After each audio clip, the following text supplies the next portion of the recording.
Please comment where you are watching in the world. When I was 22, I thought I had a good read on people. I could spot liars, creeps, and losers from a mile away. He called himself Guy. That's not his real name, but it's close enough to what he wanted me to call him. He was 40 when I was 22, like twice my age. At first, I thought, okay, age is just a number. People always said older guys were more stable, grounded, maybe even romantic in a protective way. And honestly, he came across as funny in this weird, awkward, but charming style. He spoke as though he were in some small-town play, over-enunciating every word, slipping in odd phrases like, "Ah heck, I'm just a plain OL fella from Ohio, you know? Gotta keep life simple as cornbread." Quirky, I thought. Maybe even safe. Except, the more I talked to him, the more I realized his quirky charm teetered into something stranger. Like his friendliness wasn't friendliness at all, but some carefully rehearsed character played just for me. We'd chat for hours on Messenger. He told me long-winded stories about Ohio cornfields, local gas stations, and little family-owned shops that sounded ripped from a 70s postcard. Sometimes it was sweet. Other times, I noticed his sentences bent into something ritualistic. His rambling paragraphs weren't normal messages anymore. They started to read more like passages out of a cult primer, as though he was teaching me something, trying to cast me in a role in his private little play. I should have seen it as a red flag, but I brushed it off, because he was 40. Surely he was harmless. Surely I was the one being too paranoid. Then, about a year into knowing him, he tried to rope me into schemes. First he asked me to spy on his soon-to-be ex-wife. "She won't recognize ya, sugar pie," he'd say in that sugar-coated Midwest lilt. "Just drive by her house, see who's over. You'll be helping me keep God's truth intact." Something about the calm way he said it, that odd Ohio twang that slid from ordinary into fanatical, froze me. It wasn't a joke. He meant it. I refused politely, but instead of being embarrassed, he praised me. "That's good. You're a strong girl. Got boundaries. God bless that." So he recognized boundaries in words, but testing them never stopped. A few months later, he asked me to accompany him to church events for moral support. I thought maybe it'd be a normal service until he mentioned Scientology audits. It felt like someone dangling wires just short of plugging me in. "Nah," I told him, firmly. "I've got my own faith." He smiled like a preacher cornering a sinner and said, "Ah heck, I ain't trying to mess with your soul, darlin'. Just need you sitting there." I laughed it off, but my gut sank. The turning point came when he insisted on visiting in person. I tried everything to avoid it. Busy with exams. Cars in the shop. Little white lies stacked like toothpicks. But I'd already slipped once by giving him my address, something I regret bitterly to this day. Eventually, I caved and told him fine, come by for a short visit. He arrived not with a car but a scooter. Imagine a middle-aged man wheeling up on this sputtering, whining little machine. The buzz echoed through my quiet suburban neighborhood like a wasp trap rattling against walls. Embarrassing, I thought. Maybe harmless. When he hopped off the scooter and walked toward me, the first thing he did was grab my face and kiss me forcefully. I tried to pull back, stammering, "No, wait." But he held me just long enough and said, dead serious, "I just wanted to make sure you were real." As though standing 3 feet from me wasn't proof enough. His eyes locked onto mine in a way that didn't feel like affection. It felt like measuring. Like prey. I wanted him gone. Right then. But we were at my parents' house, and when my 17-year-old sister stepped outside with curiosity, he instantly redirected himself. "Well, looky here, your lil sis. Howdy, darlin'. Wanna go for a scooter ride?" She laughed, shrugged, and said sure before I could stop her. He whisked her down the block on that wheezing scooter, and I stood frozen on the porch, my stomach sinking, every worst-case scenario flashing through my brain. When she came back safe, smiling, I was done. I forced a polite time to go, but he didn't vanish. Instead, his attention widened, asking for her phone number, hinting at what he could do with both of us. That's when I grew afraid. He had my address, he'd seen my family, and every attempt to pull away seemed to draw him closer. He texted relentlessly, pages of ranting, bizarre letters that spilled like some possessed diary. 15 pages in English, then 15 more in Spanish. Neither read like conversation, but more like incantations he'd written for an audience of one. When I finally blocked him, he started texting my boyfriend. Messy lies, manipulations. She said she'd give me the number. "She's hiding something from you." Messages kept coming for months, like whispers hiding in the corner of my phone, unread but always there. Until one day they simply stopped. Now I'm 28 and thankfully have never heard from him again. But all those little moments still stick. The whine of his scooter, the too loud Ohio accent masking obsession, the way his eyes darted toward my sister the second she appeared. What I learned, and what I hope anyone reading learns, is that red flags don't look like horror movies at the start. They look like quirky personalities, older guys who seem safe, long meandering texts you laugh off with friends. But every ignored instinct becomes a door cracked open further and further until one day, someone steps inside uninvited, smiling, polite, and ready to take root. I thought Guy was just a friendly Ohio man with funny phrases. Turns out, he was a predator masking himself in small-town cornfield charm. And I was nearly his stage. I'm a Texas boy, born and raised under a sky so big it makes you feel small. And for years, I thought I'd seen every damn trick these dating apps could pull. The profiles that were nothing but thinly veiled Instagram ads for some aspiring influencer. The women who'd hit you with their Cash App requests 5 minutes into a conversation, like a digital mugging. The good ones, the rare glimmers of hope, who'd vanish into the ether the moment you wouldn't cough up Uber fare for a coffee date. My cynicism was a thick hide, worn smooth by disappointment. Then Lisa's profile popped up, and for a fleeting, dangerous moment, she sliced right through it. She said we should go to a pub in my city, a place I knew by reputation but had never stepped foot in. The kind of joint with dark, scarred wood paneling, where the neon beer signs flickered like the dying breaths of half-asleep lightning bugs, casting a lurid glow over everything. I showed up early, sat nursing a cheap beer, a knot of nervous hope tightening in my gut. Then the door swung open, and she walked in. And I swear to God, she looked exactly like her pictures. That never happens. My cynical hide began to crack. We settled in, the clinking of glasses and low hum of conversation wrapping around us. We swapped hometown stories, laughed easy, the kind of comfortable rhythm you usually have to work for. Nothing felt forced, nothing awkward. For the first time in a long, long while, I allowed myself to think. Maybe Tinder isn't just a bottomless pit of wasted time and creeping dread. About an hour in, after a particularly good laugh, Lisa leaned forward, her eyes sparkling under the dim pub lights. Why don't we head back to my apartment? It's close by. Got a bottle of wine there. Now, I'm cautious by nature, a man who generally trusts his gut. But when a pretty girl you're hitting it off with, a girl who feels real, says that, your brain rewires itself. You don't overthink it. We drained our beers, the cool Texas evening air washing over us as we walked the few blocks to her place. The building loomed, older than dirt, a 70s complex that hadn't seen a lick of renovation since Nixon was in office. The hallway carpets were frayed down the middle, a dark, greasy path worn by years of dragging boots and sneakers, every stain a fossilized memory. Half the overhead lights buzzed a weak, sickly yellow before sputtering out, leaving pockets of oppressive shadow. A shiver of unease traced its way down my spine. Maybe I shouldn't be here. That little gut feeling, a cold, insistent whisper, stirred, but like a fool, I hushed it quick, chalking it up to nerves. Inside her apartment, the air hung heavy and faintly sour, a cloying blend of old canned goods and something that had been wet too long, clinging to the cheap wallpaper. Yet, she was smiling, talking easy, shrugging off her jacket as if she hadn't noticed the stench of decay. We sank into the couch, popped the cork on that wine, and for a breath settled in. For about 10 minutes, it was fine. And then the door slammed open. First thing I clocked was his sheer, terrifying size. 6'4" at least, shoulders wide enough to eclipse the doorway, swallowing the last vestiges of light. A ball cap was pulled low and backwards, a thick, untamed beard framed a face already contorted with rage, eyes narrowed to predatory slits. "Lisa," he barked, his voice a shard of broken glass, scraping against my eardrums. "What the hell's going on here?" My blood ran cold. I froze, every muscle locking. Lisa, however, burst into tears, not a gentle welling, but a violent, full-body convulsion, a high, shrill wail that ripped through the stale air. At the time, I thought it was shock or maybe guilt, but later the chilling realization hit me. It was closer to theater. A practiced, perfected act she'd played out before. I tried to push myself up, my voice a pathetic croak. "Hey man, must be a misunderstand."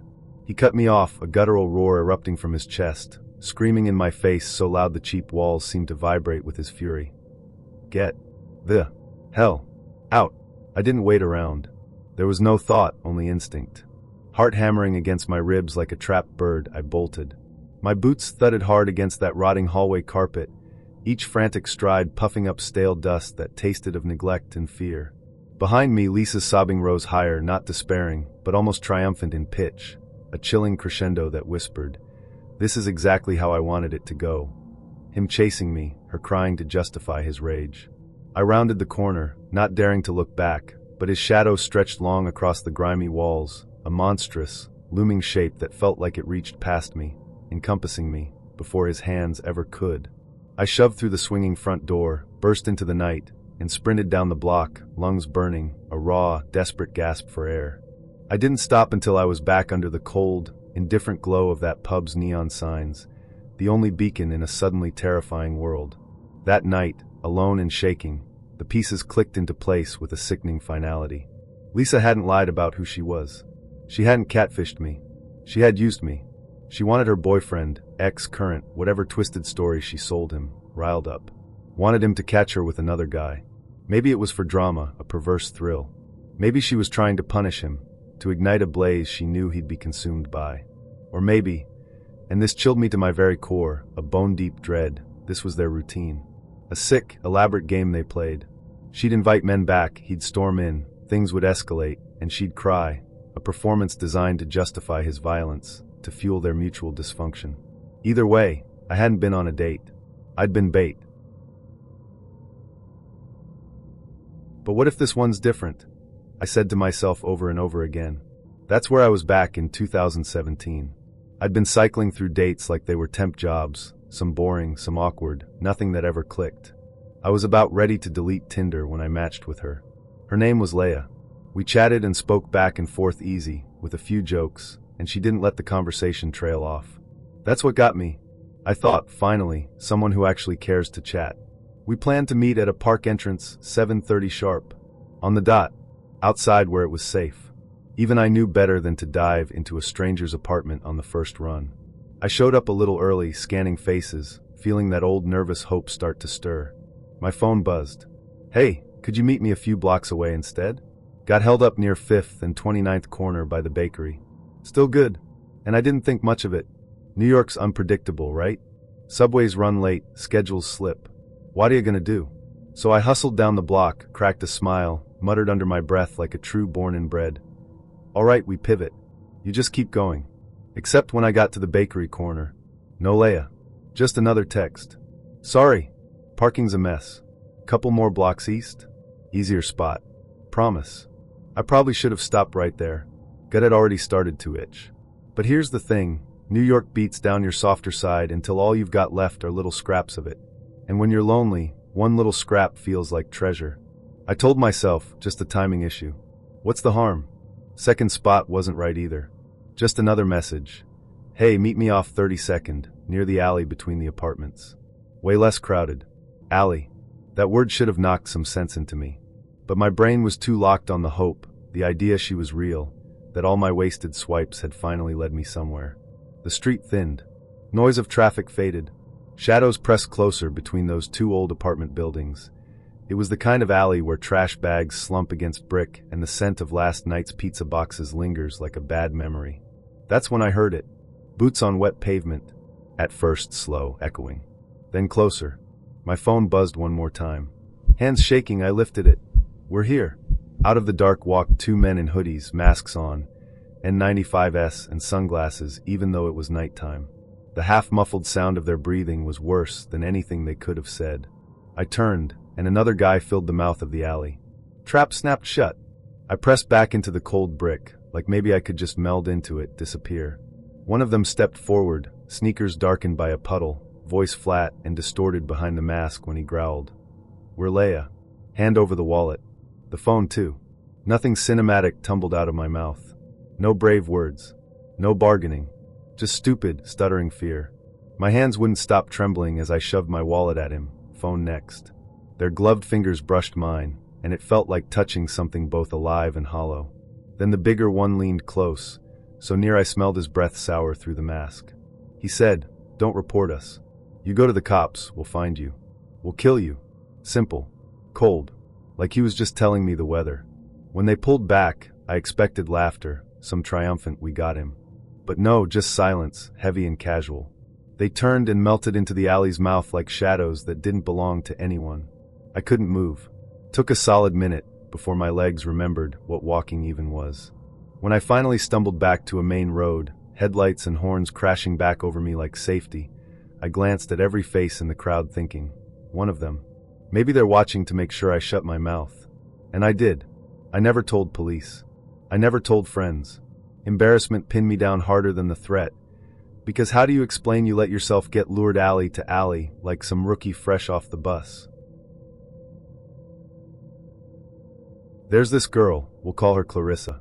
Dark hair, bright smile like a damn cheerleader for sunshine itself, and her messages had that easy pull, a warmth that felt like a familiar hand reaching out in the digital cold.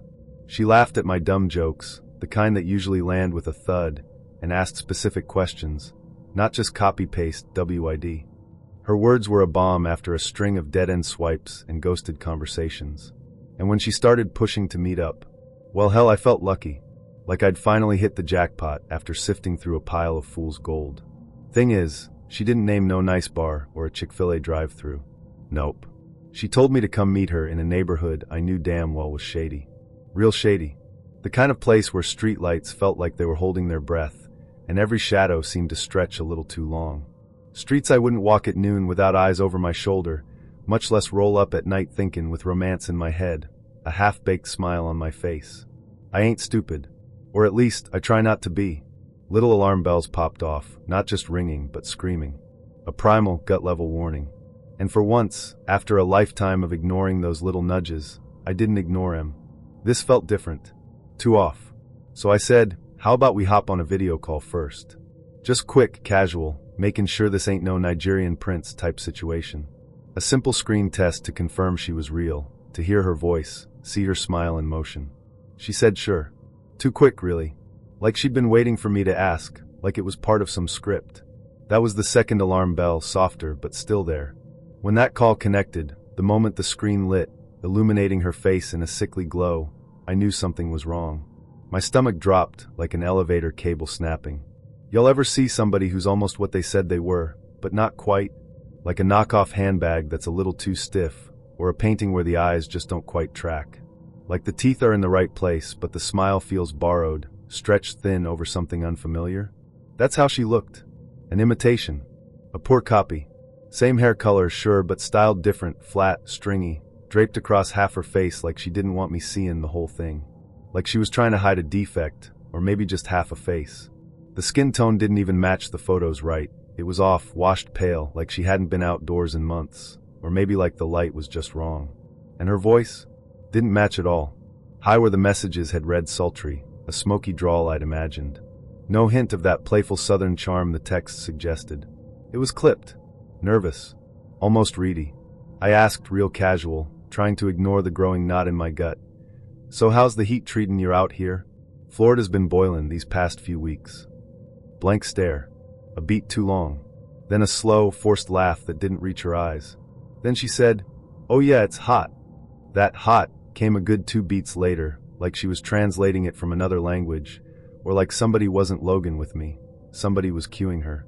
Whispering the answer into her ear, or holding up a cue card just out of frame. I leaned back in my chair, trying to appear relaxed, but my muscles were coiling.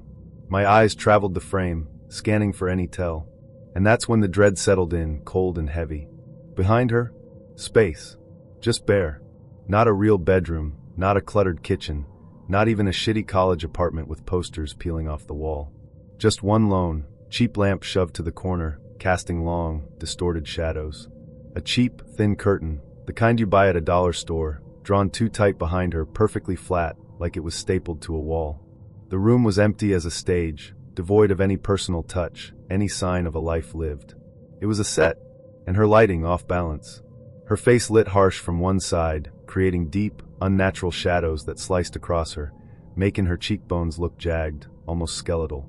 Like one half of her was present, trying to play the part, and the other half was trying to disappear into the gloom. I asked playful, trying to puncture the weirdness with a joke. "So where's this pizza you promised me if I drive over? You even live close by."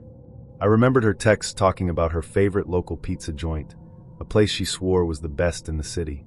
She laughed, a crackly, tinny sound through the speaker. Close, yeah. Same city. Except she couldn't name it. She stumbled. Said the wrong Florida city. Not just a different neighborhood, but a completely different metropolitan area. Then tried to course correct. Oh, everywhere's kind of the same around here. Her eyes flicked wildly, like she was searching for the right answer, a lifeline.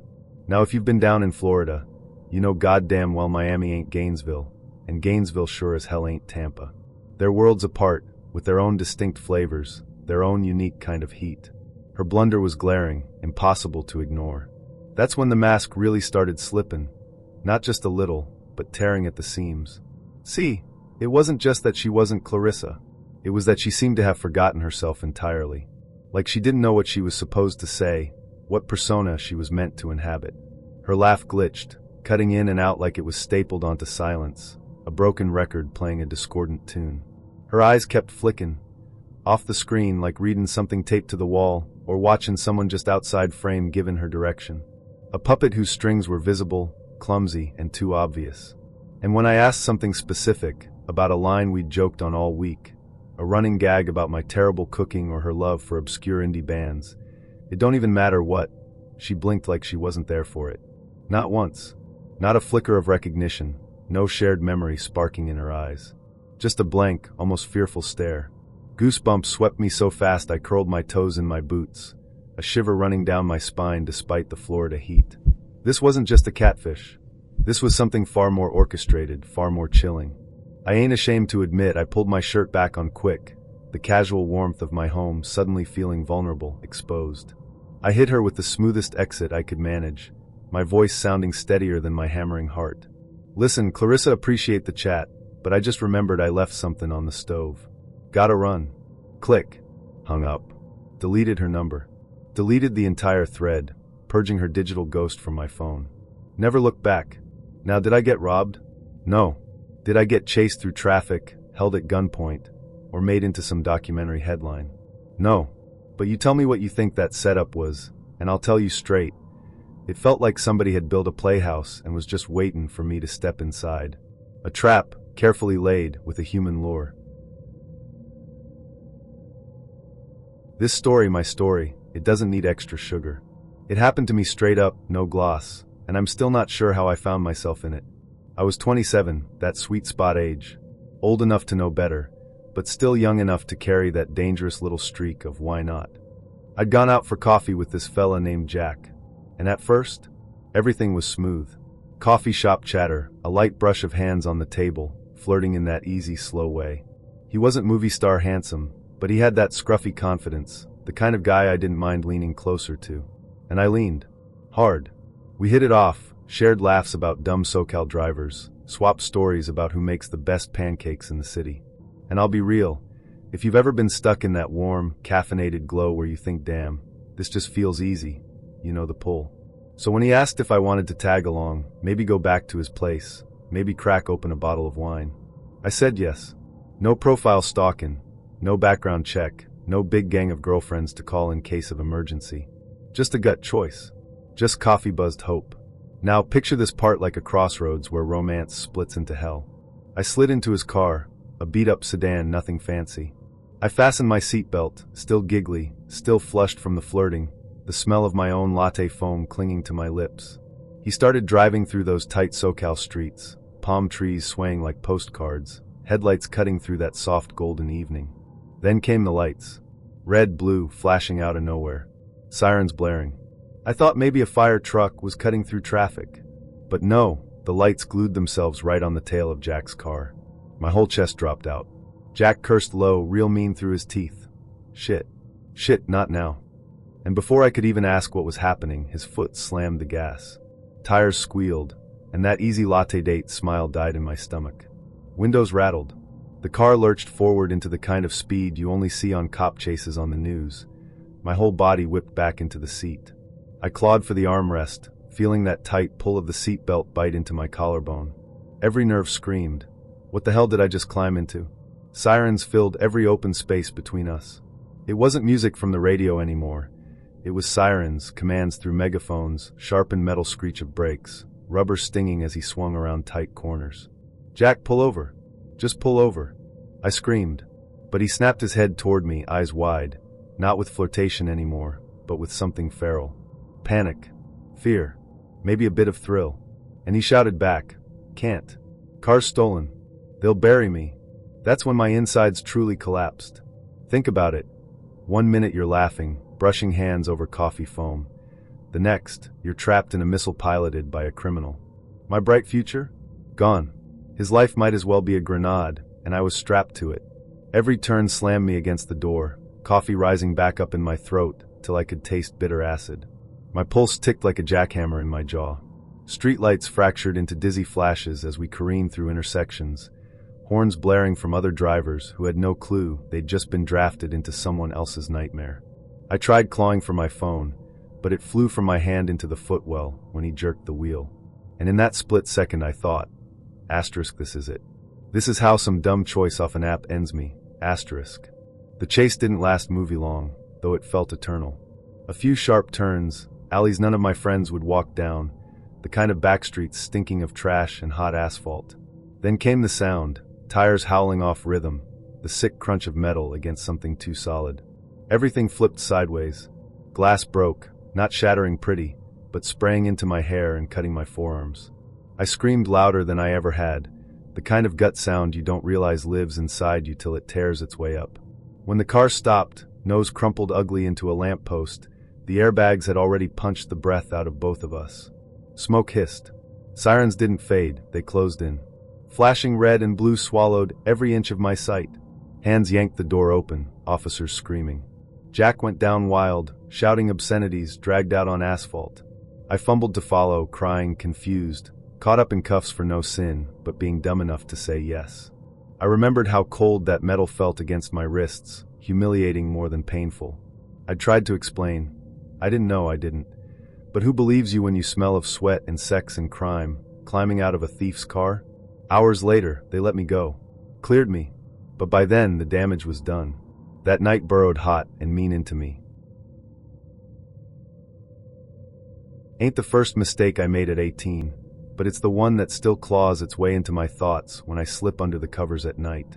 See, I just started long-haul driving, green as grass, convinced I was a woman because I could muscle a rig. Truth was, I still had that kind of dumb, buzzing energy, the kind that makes you want to try everything once. That's how I ended up messing around with men. Not because I'd fallen in love or was looking for forever, but just to see, what it felt like. Everyone experiments a little when they're young. I figured, what's the absolute worst that could happen? Well, let me tell you. I met this guy Joe through one of those phone apps. He came off real easygoing, just chill vibes, the kind of fella who'd say no worries, darlin', about damn near anything. He talked about movies, about how he liked adventure, and I thought, whatever, just hang out, grab some pizza, maybe fool around. So I drove to his little place one night. It wasn't much, just one of those plain-as-hell houses that reeked of yesterday's grease, and too many damn Red Bulls left open on the counter. Honestly, I should have spun on my heel the moment I saw the kitchen. But 18 is young enough that you don't listen to your gut, especially when you're hungry for experiences you ain't tried yet. Me and Joe ordered pizza, drank Mountain Dew straight from 2-liter bottles, laughed watching some dumb TV.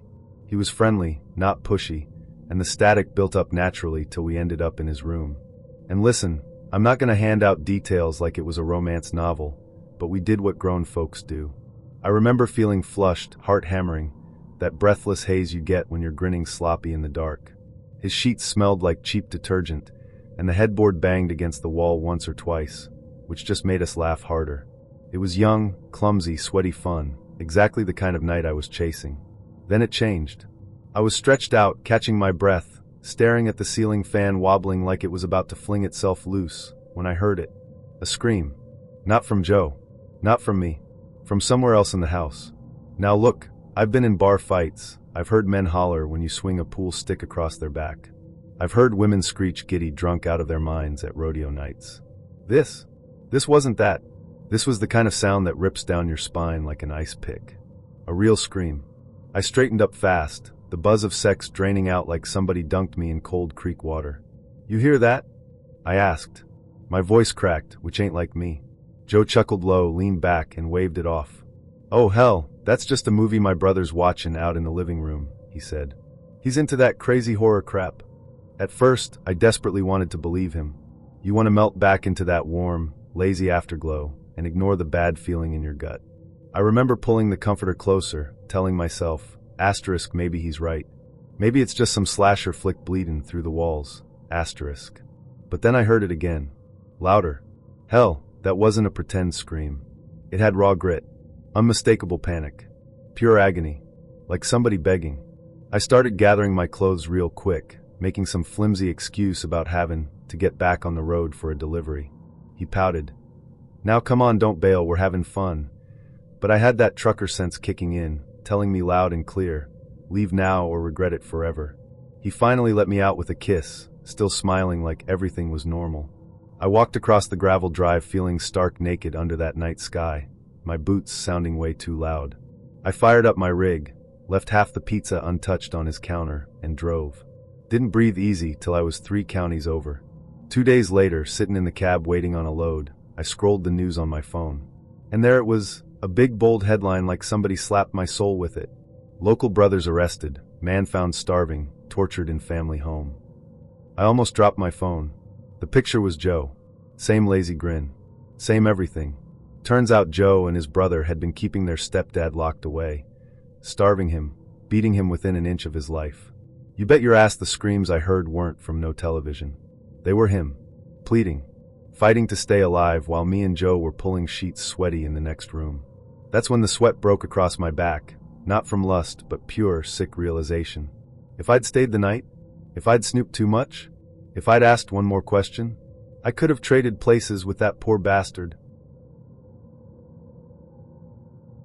I've been around enough smoky backrooms and neon-lit dives in Chicago to know when something's crooked, when the air itself hums with bad intentions. And let me tell you, that night, every nerve ending I possessed screamed a warning. But you get soft, right? You start letting your guard down, thinking maybe, just maybe, this one's different. You get a pretty gal smiling across the sticky wooden table, her eyes sparkling like amber whiskey, leaning in just close enough that your brain says yes while your heart, like a lovesick fool, forgets to double-check the locks. It's the oldest trap in the book, polished up with a fresh coat of charm, and I walked right into it. Her name was Brenda, or that's what she called herself. Brown eyes that held a mischievous glint, a laugh that carried like a jazz trumpet across the bar, and just enough sweet talk to smooth over the glaring, flashing red light that was her friend. Now listen, a man's been around. Ain't no woman brings a man on a date unless something is fundamentally, irrevocably off. And this guy, Jesus, he wasn't just a friend, he was an architectural marvel of menace. Built like Soldier Field itself, broad, blocky, shoulders that could cleave a lesser man in two.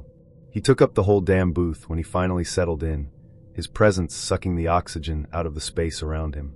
Dressed sharp, too. A suit that probably cost more than my rent, tailored to emphasize every intimidating curve of muscle. He wasn't trying to blend in, he was a monument to himself. Right then, every hackle on my neck bristled, a primal alarm blaring in my skull. But Brenda, bless her deceptive heart, winked at me, a playful little crinkle at the corner of her eye, and brushed her fingers against my forearm. A spark, a fleeting promise of something exciting, and like a goddamn sucker lured by a flicker of warmth in the cold Chicago night, I stayed. The rounds came fast. Too fast. Almost before the ice could melt in the first glass, another appeared. The bartender, a burly guy with a handlebar mustache, slid us whiskey neat. The amber liquid gleamed under the dim lights. Brenda raised her glass, her smile wide and bright, and offered a toast about new beginnings. The words should have tasted like ash, but I was already halfway seduced. I threw one back, the burn a welcome distraction, trying to talk sports with her, trying to pretend it wasn't weird that this beefy wall of muscle sat there, hardly speaking, just watching me like a wolf checks a sheep in a field. His eyes, dark and unblinking, never left me for long. They were like twin holes punched into a concrete wall, devoid of warmth or curiosity, only assessment. Second round, Brenda's laugh got louder, sweeter, like a siren's song playing only for me. She leaned in closer, her perfume a heady cloud, her hand tracing patterns on my arm. The words she whispered were soft, enticing, making me forget the silent sentinel across from us. But the friend still sat stone-faced, his knuckles white against the glass he hadn't touched. I caught him staring at me again, a long, deep, frankly unsettling gaze that made my throat itch, made me want to squirm out of my skin. A shiver, colder than any winter wind off Lake Michigan, snaked down my spine. By the third drink, I knew. Not just suspected, but knew. Something was profoundly, terrifyingly off. The liquor wasn't just hitting me, it was twisting me. It wasn't just the booze, it was the blur. My tongue went thick, like I'd swallowed a wad of cotton. My cheeks flushed an unnatural, feverish red, like I'd spent an hour baking under the unforgiving sun at Wrigley in July without a drop of water. The bar noise, which had been a lively din, suddenly dipped low, like somebody'd twisted the volume knob on the world. The chatter of patrons, the clinking of glasses, the distant jukebox, it all faded into a muffled hum. Brenda's face, which had been so captivating, started swimming in front of me, her features smearing around the edges of her grin. That grin, it was still there, fixed and wide, but it was no longer charming. It was a rictus, a mask stretched too far, too sharp. "You good, babe?" she asked, her voice a little too saccharine, her eyes glittering with an unholy light. That grin, God help me, it didn't look like affection no more. It looked like a baited hook, gleaming in the murky water, and I, the foolish fish, had swallowed it whole. That's the last real thing I remembered. The last conscious thought before the lights went out. Next thing, asterisk slam asterisk, my eyes cracked open to pitch black. A darkness so absolute it felt like a physical weight pressing down on me. My mouth was cotton, my brain a swamp of thick, sluggish thoughts struggling to coalesce. Every fiber of my being screamed discomfort. Everything smelled of stale cigarettes, cheap duct tape adhesive, and that particular, cloying scent of old, chemical-soaked car upholstery. The air, when I managed to drag it into my lungs, tasted metallic, sharp, like battery acid. And then I realized. The pressure. The searing, burning friction. My wrists, my goddamn wrists, were bound tight. Not just rope, but industrial-strength tape, rasped my skin raw with every involuntary twitch. The same unforgiving bind dug into my ankles, pinning me. I couldn't move but to rock and thrash, a helpless beetle on its back.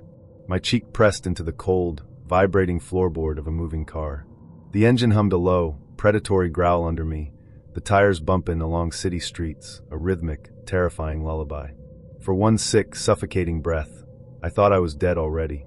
My heart hammered against my ribs, a trapped bird desperate for escape. Then a sudden blinding flash. Headlights flared through the back window, cutting a searing white swath across the inky blackness for a split second. And in that fleeting, terrifying illumination, I saw their reflection. Brenda. In the front passenger seat, her head turned slightly, her lips curled up in that same too-wide, fixed grin. Like a cracked doll, its porcelain face twisted into an unnatural expression. That wasn't no date-night smile. That was the chilling, predatory grin of a hunter, looking back at something she'd bagged, something she'd trapped. Her friend drove, hands steady on the wheel, his expression like steel, impassive and utterly devoid of emotion. Not drunk, not even buzzed.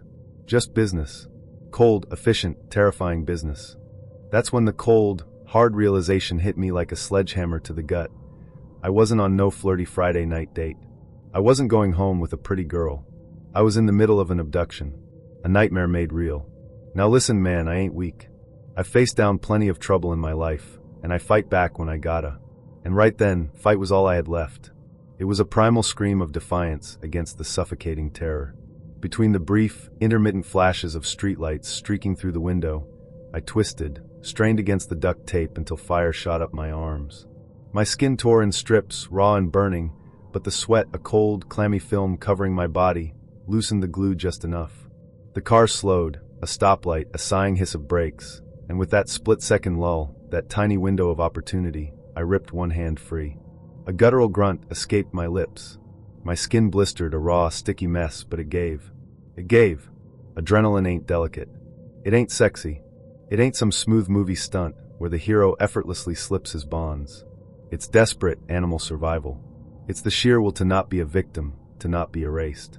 I clawed the tape off my face, tearing at the sticky mess that covered my mouth, choked air deep into my burning lungs, felt the world rush back into me with a dizzying roar. Before they could turn, before Brenda could hiss some cold, calculated order, I kicked the back door with both feet, hard as hell, a desperate, frantic heave of all my strength. The cheap lock, already weakened, groaned, then burst open with a loud, metallic shriek. I flung myself into the night, a desperate projectile launched from a moving cage. I hit pavement mean, a jarring, bone-rattling impact. My knees mashed open, scraping raw against the unforgiving asphalt. My palms, already bloodied from the tape, were flayed by the gritty concrete. Horns blared. Drivers shrieked, their curses drowned out by the roar in my ears. I was just some wild animal, a panicked, desperate thing tearing across a busy Chicago road, heedless of the danger. Headlights swam over me like blinding spotlights, brakes squealing, so close I swore tires brushed my jeans, the hot exhaust fumes burning my nostrils. Behind me, I heard Brenda scream. Not scared, not surprised, but pissed. Enraged.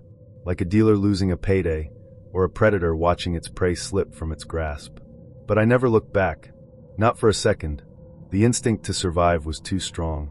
I bolted down the nearest alley, a narrow, garbage-strewn chasm between brick buildings, lungs ripping, heart slamming like fists in my ears.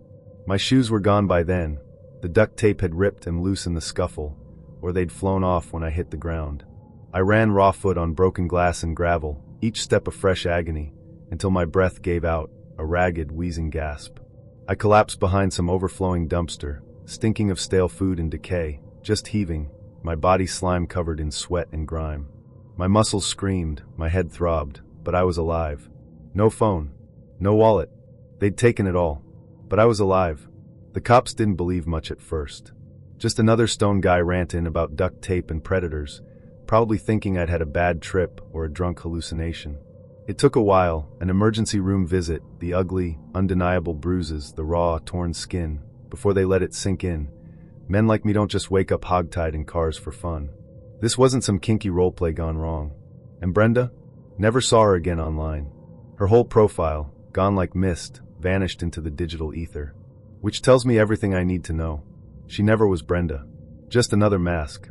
Another pretty face. Another carefully constructed lure in the terrifying, endless landscape of dating horror stories. And I was just another mark who learned the hard way that sometimes a new beginning is just the end of everything you thought you knew. 18's a dumb age, let me tell ya. You strut around, convinced you're a man, cause a shadow of stubble dusts your jaw, and a driver's license warms your wallet. But the truth is, you're still green as a field of uncut corn. All hormones, no compass. That's how I ended up in that mess. I lied about my age on Tinder, figured I'd skip the kiddie pool, and dove straight into the deep end of adulthood. Up pops a girl, a mirage of pixels too perfect to be real, a waterfall of dark hair, legs that seem to stretch for days, and a smile already promising sweet surrender. I bought every shimmering pixel of it, hook, line, and goddamn sinker. She told me to come to her apartment. That word alone felt older, tasted exciting. Girls my age lived in dorms or under their folks' roofs. But here was someone beautiful, in her own place. It felt like a trophy I hadn't earned yet. I stepped inside, and the first thing that hit me wasn't perfume or the warm glow of candles. It was mildew. The sour, cloying breath of damp carpet nobody had bothered to clean, clinging to the air like a shroud. Not exactly the vibe you scroll through on glossy selfies. She was still gorgeous in person, a sculpted form, though her smile didn't quite fit the pictures. It was too tight at the edges, a thin slash. Her eyes, restless as trapped birds, kept skittering past my face, darting into the room's shadowed corners. She poured me a drink, cheap whiskey slopping into a glass with a chip in its lip. "Come on, loosen up," she purred, her voice a low rumble that promised more than it delivered. I waved it off, trying to keep a cool grin plastered on my face. "Nah, I'm good, darlin'. Don't drink much." That's when her whole air shifted. The smile froze, crooked and sharp as a broken shard of glass. Her shoulders tensed, rigid. It was like my no thanks had tangled up wires behind her ribs, sparking something ugly. And that was the first time my gut screamed, "Boy, you are in the wrong place." To shake the edge off, I asked for the bathroom. She pointed down a hall too narrow, the linoleum floor curling up at the edges like peeling skin. The light in there buzzed, a harsh yellow hum. The mirror, warped from years of steam, stretched my reflection thin, a funhouse caricature. I splashed water across my face, bent low, trying to suck in air that didn't smell of damp rot. Tried to laugh off the prickle of nerves crawling up my spine. But then I caught it. A little shift in the corner of my eye. The shower curtains, cheap, plastic, dirty white with mold stamps splattered across them like grotesque bruises. Behind it, a shadow. Not the soft sway of a ventilation fan. A bulk. Big. And a muffled sound like heavy breathing. Condensation dripped down the plastic like cold sweat. And when I leaned closer, heart hammering a frantic rhythm against my ribs, I swore I saw it. A pale hand twitch near the edge. I barely had time to curse, a silent, choked sound, when the curtain exploded open. A man lunged full body, a knife glinting under the sickly yellow light. Big, hungry, and sure of himself, except he hadn't counted on his prey being a farm-raised 18-year-old built wide in the shoulders, with a lifetime of hauling hay and wrangling stubborn cattle. We hit the floor hard, the cheap linoleum popping under our weight, the toilet rocking on its bolts like a drunken sailor. That knife clattered wildly, spinning away. My head smacked the tile, and a galaxy of sparks exploded behind my eyes. The girl shrieked down the hall, not fear, not shock. Rage. High-pitched and ugly, like a deal gone sour. Get him, he's slippin'. That's when it clicked. She wasn't some victim, wasn't even a date. She was bait. The fight was animal. Primal. Hands clawed, teeth lashed, curses spat hot and wet between grunts. I pinned the guy for half a second before he shoved me into drywall, my palms scraping raw on broken tile. His breath was the putrid stench of rotten meat in my face, his sweat dripping onto my neck like venom. Every muscle in my body screamed, "You stop moving, you're dead." I mashed my knee up hard, felt something buckle with a sickening crunch, and scrambled to my feet. My fists flew, wild, sloppy, but powered by a desperate strength. Enough to slam the bastard back into the fiberglass shower till the tub cracked with a groan. No thinking, just survival. I didn't stay, didn't hunt for a finish. I bolted, barely got my boots on before I tore out the front door, my shirt ripped crooked open, heart slamming so hard my vision swam in a red haze. Behind me, the girl's voice shredded out the doorway, no longer put together, no lipstick lure, just raw, furious hate. "You were supposed to drink, you dumb fuck." Neighbors peeked out from behind curtains as I sprinted down that ragged complex sidewalk, gasping like a hunted deer. Nobody stopped her yelling. Nobody stopped me running. Just another night in Atlanta. I didn't stop running until my lungs lit fire, until the pavement blurred beneath my feet. Didn't stop till I reached my truck, slammed the doors shut, and peeled out across cracked asphalt with tires screaming a desperate farewell. Phone gone, wallet half hanging from torn jeans, but alive. Alive. Now I tell it like confession, whispering to anyone younger who thinks Tinder's just a shortcut to sex. It ain't the girl you gotta worry on, I say. It's the shadow waitin' behind her curtain. I'm right. That girl's beauty wasn't real. It was a costume, a mask, a siren call. She and her partner had probably done it before, 100 times. Pour drinks, play dumb, wait until the prey's good and dizzy. Curiosity as bait, cheap whiskey as the leash. A knife for the kill. I only lived 'cause instinct screamed louder than hormones. Only because my frame was bigger, my punch came from real farm muscles instead of gym selfies. But don't twist it romantic. There ain't no sexy glory here. Just the lingering taste of sweat, the phantom chill of terror, the smell of mildew and stale whiskey mixing with the metallic tang of blood dripping down my tongue. That scream of hers echoes worse than the attack itself. We almost had you. That's the horror of it. He walked in wearing a shirt 2 sizes too small, and a grin so practiced it might as well have come with stage directions. Bless his heart, he did not look like the man who'd charmed me over texts. Skinny, with a helmet of poofy hair fighting a losing battle against a receding hairline, and hands that twitched like nervous birds. My gut gave my sleeve a sharp tug, whispering, "Girl, are you sure?" But I was stubborn, and I'd already committed to mascara. He was syrup sweet at hello, all ma'ams, and please like a Sunday school performance. Then, snap asterisk, he flagged the server and ordered us cocktails before my purse even hit the floor. "You like Manhattans?" he asked, already nodding for 2, and as they landed he added, "And 2 shots, tequila," as if bestowing a great kindness. That's how his whole personality worked. A thin sugar coating over a machinery of control. You could almost hear the gears grinding. He never asked what I wanted, just decided for me, and wore a smile that dared me to argue. We knocked back the first round. He kept the small talk simple, then veered into compliments that landed with a thud, his eyes raking over me like a raccoon casing a trash can. The server barely turned away before he snapped his fingers again, another round, and, "Let's do shots." No bread, no starter, nothing to cushion the chemical experiment he was brewing in my bloodstream. I don't drink like that, not usually. But he was so don't you worry, darlin', about it that my mouth said okay while every bone in my body screamed run. By the time our entrees arrived, my lips were buzzing and the room had acquired a soft focus lens. He laughed every time I did, a strange echo, as if he could mold my mood with his. "See? "We're vibing," he purred, and slid his knee against mine like a snake testing a fence. Another pair of drinks appeared. We hadn't even finished the first ones. "My treat," he said, as if that phrase were a magic spell. I told him I needed to go home. He did that brittle smile men do when they're about to not take no for an answer, then jingled his keys and said, "Course, sweetheart." My stomach dropped like a stone, but I was dizzy and had left my car. Stupid, yeah, I know. Outside, his ride was exactly the cliché, a rusted-out Chevy idling like a smoker with a bad cough, cheap cologne fogging the cab, fast food napkins breeding on the floorboards.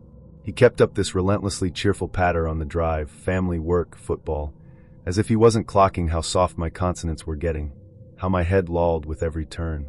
When we pulled up to my duplex, I reached for the handle. Click. He'd locked the doors. He leaned back, casual as a cat stretching in the sun. "You want to just, before you stumble in?" He nodded at the back seat, like we were 16 behind the bleachers. For a beat I thought he was kidding. I laughed, too loud, a desperate, hiccuping sound, because I couldn't believe a grown man was proposing car fog under a streetlight like that. He took my laugh as an invitation. "Come on," he murmured, that nice guy voice dipping into something oily. "You've been giving me the look." "Not happening," I said, my smile as stiff as a kindergarten teacher saying no to scissors. "It's what being raised here does. You try to make your no sound palatable." He pressed again. "Don't be like that." The more I refused, the darker he got, nice flipping to nasty so fast it made my head spin. "So you're one of those," he sneered, his smile still there, but it had slid off his eyes like a mask. "Tease, then run." He caught himself, but not really. "Fine. B.A.B." He stopped, then started inventorying me like a yard sale. My hair, my body, my laugh, picking apart features and feelings I'd shared at dinner, now twisted into accusations. Every word was a pin in the map of me, marking weaknesses. I felt the heat crawl up my neck and realized, oh, he likes this, my hurt was his dessert. I cried. Not pretty. Not movie tears. He watched, a spectator finally entertained. Then he unlocked the door and said, almost bored, "Get." I slept on the couch with the lamp on, and the chain across the door. Morning sun spilled over a bouquet on my back porch, wildflowers from the grocery store, a ribbon, a note, sorry. It wasn't sweet. It was a handprint on my throat. I stood there barefoot, imagining him skulking around my windows in the dark, sniffing at the lock like a raccoon. My coffee went cold in my hand, forgotten. It didn't stop.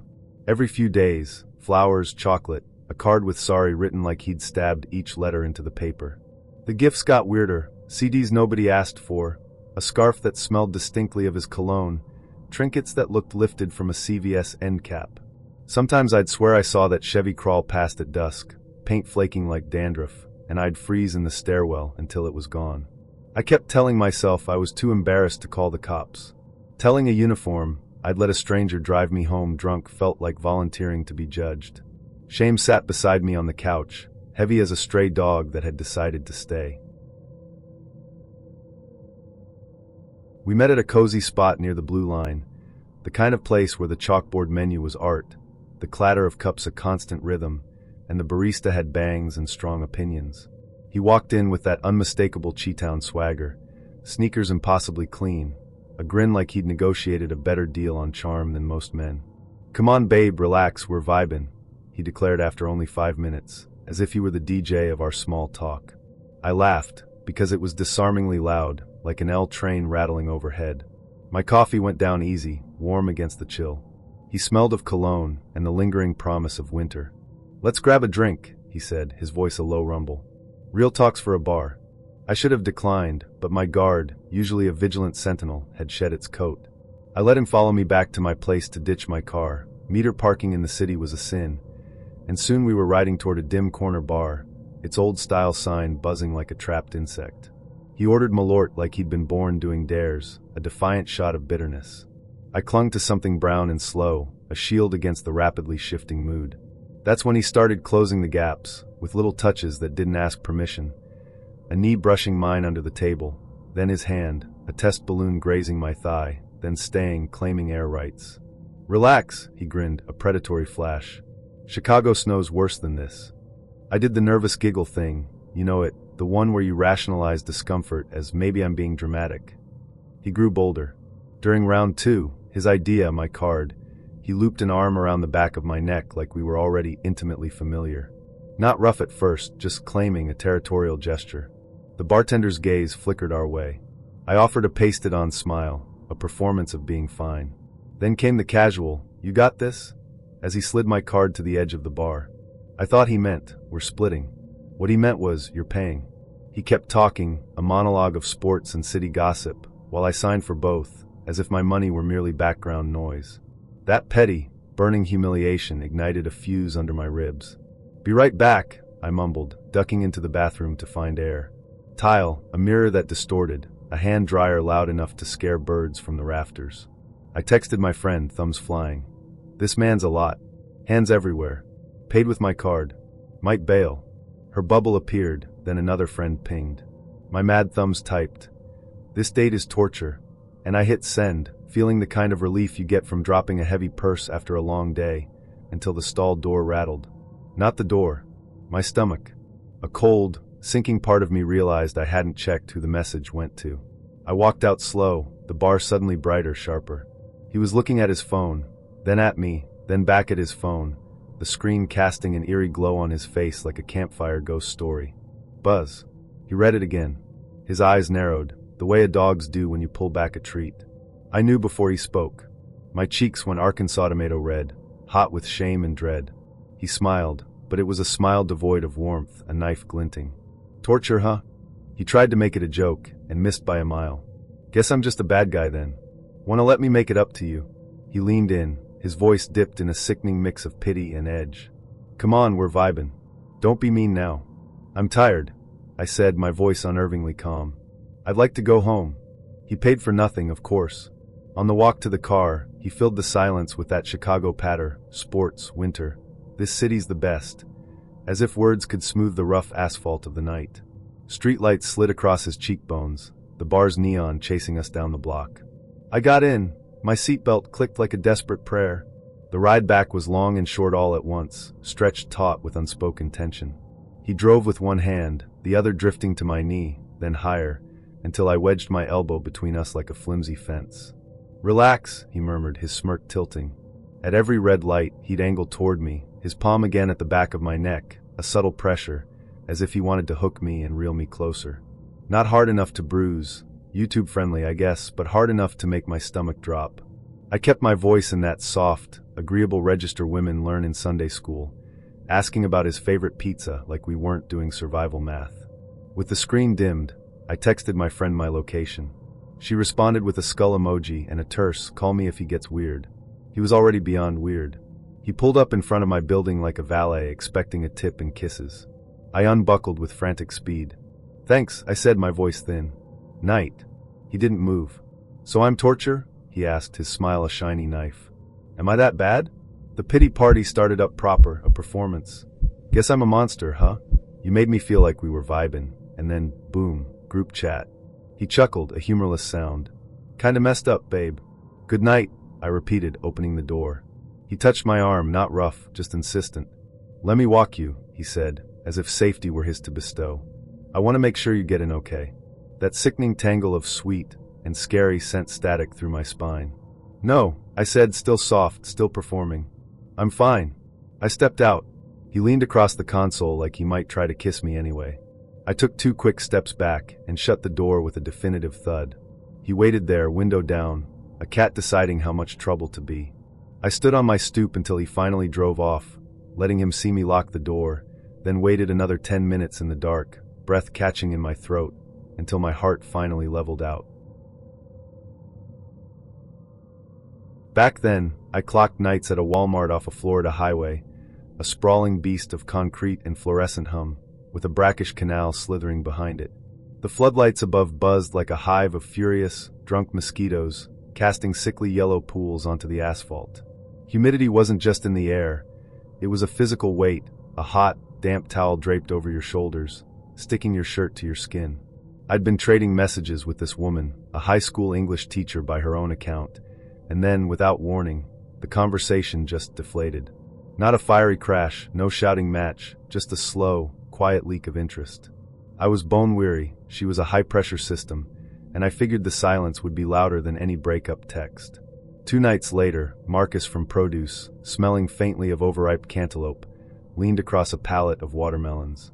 "Hey man," he grunted, his voice a low rumble. "Some lady out front of skin for you." I just chuckled, waved it off. The night after that, "She's back," he said, his tone flat. The way everyone started saying back made my stomach clench. A cold little gator rolled deep in my gut. It's pushing 3 a.m. when I finally catch sight of her. She's by the automatic doors, bathed in that buzzing light, her hair a wild, frizzed halo from the Florida air. She's wearing a crisp white blouse tucked into a pencil skirt, looking like she'd stepped straight off the cover of a teacher supply catalog and somehow landed knee-deep in a swamp. A cigarette is pinched between her fingers, unlit, grinding a nervous, tiny circle into the ashtray stand. "Hey you," she purrs, a voice like sugar-sweet tea brewed with a hint of something unsettling. "Been looking for you." I swallow, my throat suddenly dry. "I've been working," I manage, gesturing vaguely at the vast, echoing expanse of the night shift store, as if that explains anything. She smiles, a thin, unmoving line, and steps closer, close enough that I can smell chalk dust, cheap drugstore perfume, and the sharp, metallic tang of raw stress clinging to her. The floodlight above flickers, dies, then sputters back to life. She tilts her head, her voice still a sickly sweet lullaby. "Why don't you call me back, huh?" "I've been off the app." I lie, the words tasting like ash. It's always easier to be lazy with the truth than to meticulously untangle the threads of discomfort. Work's been crazy. Her smile doesn't vanish. It just stretches, tightens like a rubber band pulled to its breaking point. "Bad things happen to boys who play games," she murmurs, then lets out a short, brittle laugh that sounds more like a cough. "Kidding," she adds, but the word lands like a concrete block on my foot. I try to keep my voice light, breezy. "We had a nice chat. Maybe it just wasn't a match." Arkansas polite, even as the air in my chest feels thin and crowded. She reaches out, her fingers closing around my forearm, a teacher's grip, firm and proprietary, like quieting a talky kid. "Don't be mean." Her thumb presses once, hard, a small, painful punctuation mark, then lets go. Her gaze darts past me, sweeping over the empty aisles, as if clocking who else might know my name, who might be watching. That became our routine. Not by my choice, not by any stretch of the imagination. She started showing up 3-4 nights a week, always in different clothes, as if she were perpetually on her way home from some mysterious teacher's after-hours retreat. Sometimes she was sweet tea nice. "You eat? I brought you a donut." Other times she was sharp, precise, like a paper cut. "You think I'm stupid? You're online every night, but you can't answer me?" I never had her number, never texted her, not once, but she had 100 ways to find me. A note tucked under my wiper, adorned with a crudely drawn smiley face. Whispered questions to my coworkers. "What nights does he work? When's he off?" Someone mentioned she'd even asked for my home address once, as casually as ordering off a menu. It got weirder. Twice, she brought a man with her. The first time, it was a hulking dude in flip-flops and a faded fishing shirt, forearms like knotted ropes, just standing there behind her, silent as a punctuation mark. The second time, a skinny guy with a patchy beard, chewing gum with a vacant stare, looking past me as if I were a particularly uninteresting piece of furniture. She never introduced them. They never spoke. They just loitered like silent, intimidating backup dancers in a nightmare music video I never wanted to be cast in. "Say hi to your friend," she'd coo, her voice dripping honey. "Tell him why you don't call." "I told you," I'd say, forcing my voice steady, keeping my hands visible open. "We're done." My heart, meanwhile, was doing that horror movie thing, a frantic drumbeat underwater. She'd smile at my chest instead of my face. "You're shy. That's okay. I teach shy boys." I started parking under a different floodlight, a small, futile act of defiance. I began asking for a manager walkout, even though it made me feel like a child. I'd check under my car before getting in, laugh at the absurdity, then check anyway. On the drive home, every pair of headlights behind me felt personal, a predator's gaze. I'd take the long way not because it was safer, but because it felt like strategy. The Florida night air smelled of damp grass and hot brakes. The canal behind the store glinted black, and sometimes a gator would float past like a log with eyes, and I'd envy its solitary, unbothered existence. She didn't cross the line into the store, not until one night. I was zoning the cereal aisle, methodically aligning boxes, when I heard that voice, honest to God soft, like she was reading a story to a child. Someone missed recess. She was at the end cap, her fingers tracing the colorful box of Fruit Loops. Her smile was too wide, a Halloween mask. "You look tired," she said, her voice a silken thread. "You would sleep better if you called me." She leaned in, a conspiratorial whisper. "I could put you to bed." It was NSFW but said like a promise, not a threat, and somehow that was worse, because my body understood the words even as my brain threw up every roadblock it could find. My face burned. My hands kept stacking cereal, as if that were the most important job in America. "Ma'am," I said, using the only weapon Southern boys are ever truly taught. "I'm at work." "Then meet me after," she purred. "I'll wait." She said it like she could wait forever. I told management. They nodded, their expressions bland, as if they had a dedicated binder for this exact scenario. Security could escort her, they said, but they couldn't.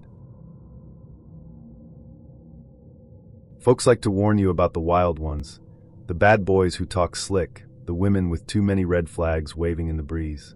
But let me tell you, sometimes it ain't the wild ones who'll wreck your world. Sometimes it's the quiet ones, the awkward ones, the ones who look like they couldn't tear tissue paper. That's what makes this one stick in my craw, because her mistake wasn't ignoring the red flags, it was ignoring how plain he looked. His name was Ethan. I went out with him once, just once. Nothing sexy about it, no fireworks, no sweaty hands brushing across tables. He was shy as a paper cut, weird pauses, a chuckle that came late, eyes that never stayed put. I walked away thinking, sure, sweet enough guy, but not my flavor. You know the rule, right? One date, no spark? Done deal. You let it drop, no harm, no foul. Except Ethan didn't let it drop. I first saw him a week later, Portland drizzle mizzed down, sidewalks glossy with neon smear from coffee shop windows. I'm fiddling with my keys, umbrella tucked under my chin, when my belly clenched tight. There he was, not right in front of my door, but close.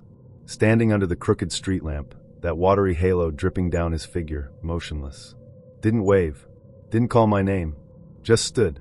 At first, I told myself, accident, coincidence. Maybe he lives close. Portland's intimate like that. I pushed through my building door, told myself don't be paranoid. But when the hinge squealed behind me echoing up the stairwell, I knew he was still out there. Still looking. Couple nights passed. I started double-checking locks. Jumpier than I'd admit. Then came the knock. Not police knuckle hard. Not neighbor casual. No. This was worse. Soft as fingertips barely testing wood. Tap, tap, tap. I froze mid-bite of dinner, the fork halfway to my mouth. Every hair on my arms lit up. When I edged to the peephole, my stomach dropped. Ethan. Standing too close. Head tilted sideways. That slack smile like he thought this was intimacy, some romance flick playing in his head. "Hey," he said, barely audible through the wood. "Thought I'd stop by." I didn't answer. Didn't breathe. Next day I messaged him. "If you do that again, I'm calling the cops." He wrote back one word, sorry, with no punctuation. And then he showed up again. That's when things twisted from quirky to horror. I hit my gym after work. Who's on the treadmill 2 rows over? Him. Not working out, just walking slow, eyes locked dead across at my reflection in the mirror. I grabbed groceries. He just happened to be by the checkout, buying nothing but bottled water. Week after week, sidewalks turned haunted. Rain-slicked Portland streets swallowed him and then spat him out at whatever corner I walked. His figure always backlit by lamps, by headlights, by store windows.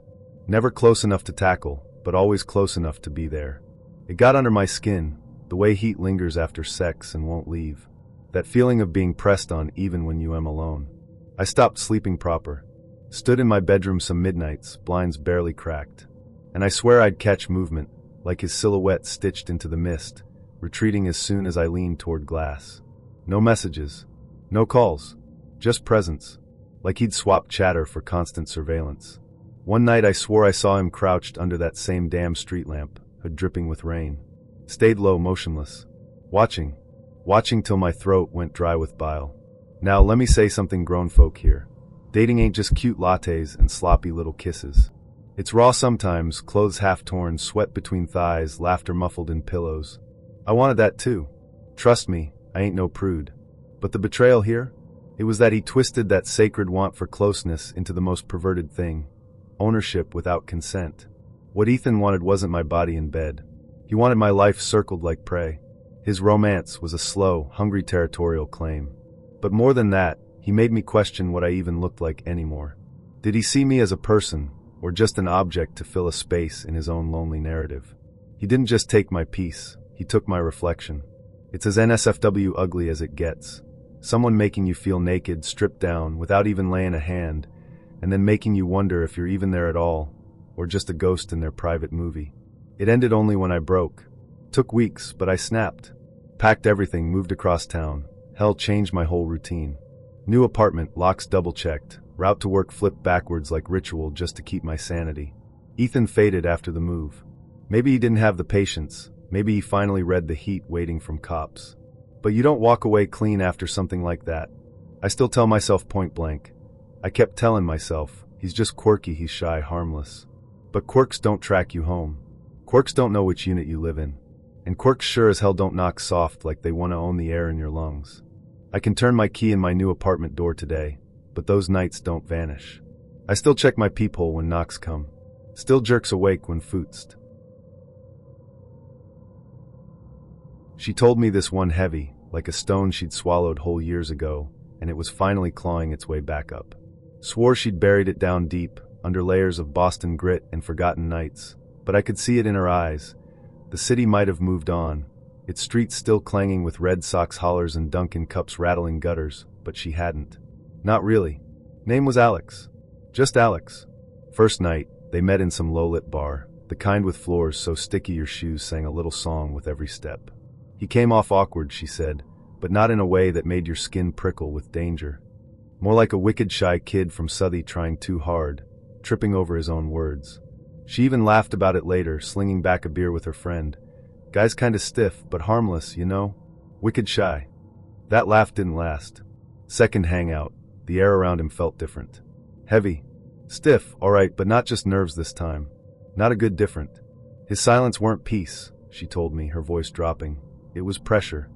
The whole bar that night buzzed with chatter, dart games slapping cork, ice clinking in glasses like a frantic symphony. But Alex? Quiet. Still. Just staring. Not the flirty kind of staring, either, the kind that makes your stomach flutter. This was a deeper, colder gaze. His eyes didn't blink near enough. They followed her mouth when she talked, followed her hand lifting a glass, followed her knee shifting closer to the door, like he was memorizing exits, timing her pulse for later. That silence didn't invite you in. It soured around you, thick as spilled beer on the floor, clinging to your clothes. But here's the fool thing, she didn't bail. Not then. She figured it's just nerves, maybe he's sweet under the shell, just needs to warm up. And when he offered her a ride home, a small part of her, the part that hated being rude, made her slide into his car. An old, dented Honda, bumper half ripped, like it had already picked too many fights with curbs and lost. The second she sat on that cracked vinyl seat, her stomach dropped so hard it felt like it hit the asphalt beneath them. He smelled of cheap cologne gone stale, sweat sour under it. The car interior was a grime-caked tomb. Empty Monster cans, fast food wrappers crinkled like dead leaves, a glove box taped shut with what looked like electrical tape. That's when instinct screamed. Not softly. Not maybe. It screamed, a primal, silent alarm blaring behind her ribs. So she faked it. Faked a phone buzzing, answered thin air with a forced, brittle laugh. Oh hey, yeah, I'll meet you in 5 out front, promise. She excused herself, swinging the door open half apologetic, half flirty to soften the sudden exit, and booked it like the pavement was on fire. She didn't stop till she blended into the anonymous churn of a bus stop crowd, her lungs burning, her heart a drum solo against her ribs. She thought she'd dodged it, but then the Honda started showing up. First time, maybe a coincidence. She looked out from work, and there it sat across the street, that bumper scar glinting under the harsh daylight like a crooked, knowing smile. Next week, outside her apartment down the row, lights off. Parked. Nobody moving.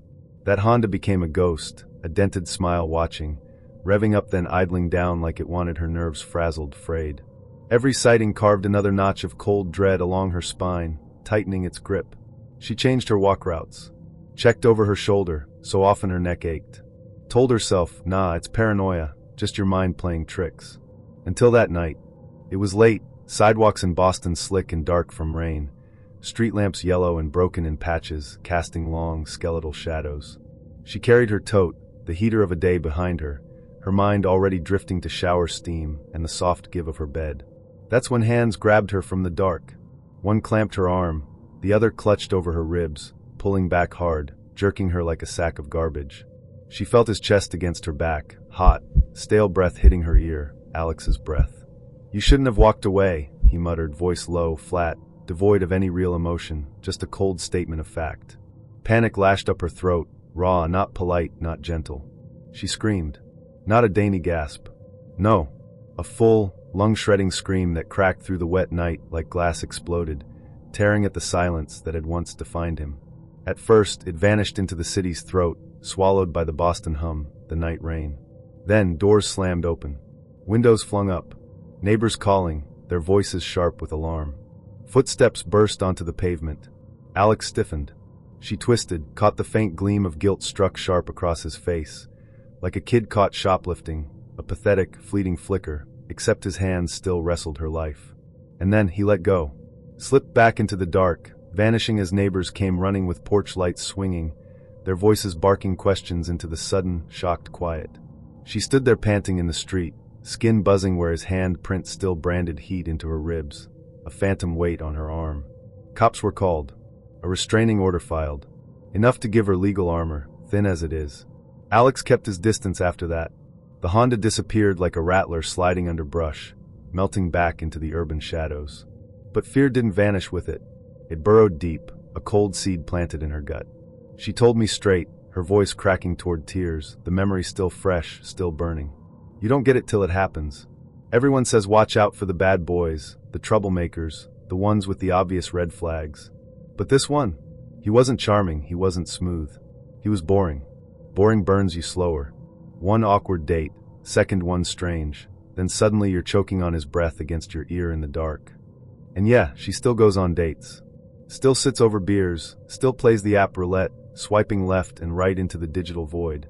But the thread of panic stays woven through it all, a constant, chilling reminder. She don't climb into old cars with dented bumpers anymore. Don't let shy silence blind her to obsession. Those neighbors saved her life, she knows that.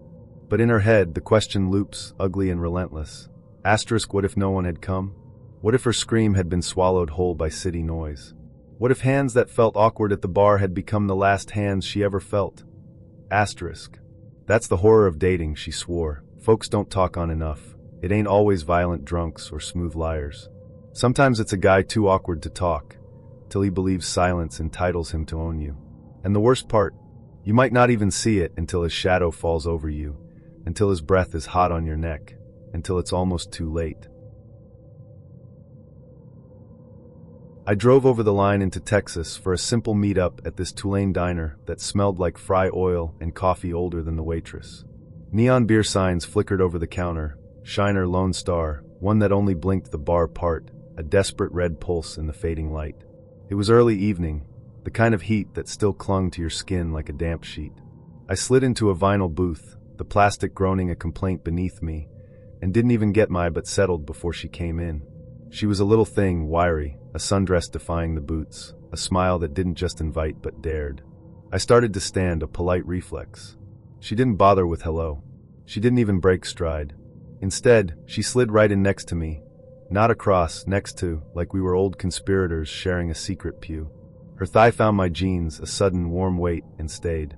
I figured Texas friendly, trying to rationalize the immediate invasion of my personal space. Then her fingers, slow as ivy unfurling, crept into my palm. I thought she was just steadying herself. Nope. She laced them through mine and squeezed, a possessive little clamp. Big hands, she purred, a giggle like wind chimes made of broken glass, her voice honeyed with that hill country twang. Mercy. The server came for drinks. 2 sweet teas. I managed, my voice a little rough. I couldn't move my right hand to reach the laminated menu because this girl had my hand held hostage, a warm, insistent pressure against my own. We swapped a few harmless stories. He asked what I'd eaten. I said leftover spaghetti. He sent a photo of pizza, of course. Then, 15 minutes into our digital dance, he asked for my Facebook. And my Tumblr. I hadn't mentioned either. I typed back, easy there, cowboy, I keep those for folks I actually know. He shot back a smiley, a yellow smirk, then the kind of line that lands like a lead weight in your gut. It's cool. I already found you. My thumbs went cold. How? I asked, the word thin and reedy. He sent LOL like a dry cough. Nothing crazy. I'm a spy. Then a beat later, no frills, kid. I do this. Like he was kidding, except it didn't read like a joke. And I know, who takes I'm a spy seriously? But half the game is tone, and his tone had the chilling weight of a threat. He started proving it like a show and tell from hell. First he wrote my last name, then the old street I grew up on, spelled it right, including the lane, which nobody ever gets right. He named the paint color of my childhood house, that weird minty green seafoam, then my elementary school, then my church. He knew the little blue mailbox at the end of our gravel road got whacked by a truck once and leaned forever after like it had a bad back. He knew my dad drove a red Ford that wasn't red anymore from the sun beating all the pride out of it. He said my mama's rose bushes always threw shade, and I didn't breathe for a whole 4 seconds, because that's the exact kind of thing a neighbor says, not a stranger. Come on, doll, he wrote, like he could feel my heart sprint, a frantic rabbit in my chest. Don't play games. I know you. You're not a catfish. You're the real thing. My skin crawled, 1,000 tiny insects marching. We can keep it simple, he added. You and me, no drama. Which is exactly what a man says when he's the starter kit for drama. I told him he was creeping me out and to knock it off. He replied with a stack of ha, like poker chips cascading onto a table. Ha in all caps, 40 in a row, then another 40, like laughter was his chosen weapon. My phone buzzed against my hip bone, bzz, a relentless, irritating hum, until my nerves did that bright, tinny thrum you get when a smoke alarm goes off too long. It felt like a horror movie heartbeat, except it wasn't a soundtrack, it was my life. I put the phone face down. He kept going. I'm not mad, he wrote. I'm impressed. Then another avalanche of ha. I said this isn't funny. He wrote, everything's funny, babe. That's the trick. I stopped answering. He didn't slow down. He sent me a satellite image of my street from some free site and circled my building in red, a stark, accusing mark, like it was a homework problem he'd already solved. Chill, he said when I finally called him a creep. Relax. I'm just making sure you're you. He sent a winking face and capice. I turned off text previews so I didn't have to watch each message crawl up my lock screen, a fresh wound. The buzzing still came. Bzz. I covered the phone with a dish towel like it was a misbehaving child, hoping to smother its frantic pulse. When it finally went quiet, the silence was louder than the noise. I stood in the kitchen with the fridge door open, letting the cold roll out like a reset button for my rattled brain. Night came, and here's where my brain did what brains do. It made a swamp of it. I turned off the lamps and sat on the floor by the window, peeking between the slats of the blinds. Every time headlights slid past my house, a phantom limb of fear tightened in my gut. A pair of lights slowed outside, idled, then rolled on. Another set stopped a second longer, and I saw my reflection in the glass, wide-eyed, silly, scared, clutching a mug like it was a talisman against a nameless evil. I kept telling myself, ain't nobody drove from New Jersey to Arkansas to peer at me through a magnolia tree. But fear doesn't need logic. It runs on fuel you already got. 3 days of that mess. He'd quiet down, then kick back up again. Babe, you there? Followed by 50 ha that rattled the drawers of my sanity. He sent, come on, doll, I know you're sweet. I can tell. Sent, don't break my chops. Sent, don't be dramatic. Sent, smile. Like I was something he could remote control, a doll on his digital string. I tried telling friends. Half told me to ignore him, half told me to call the cops.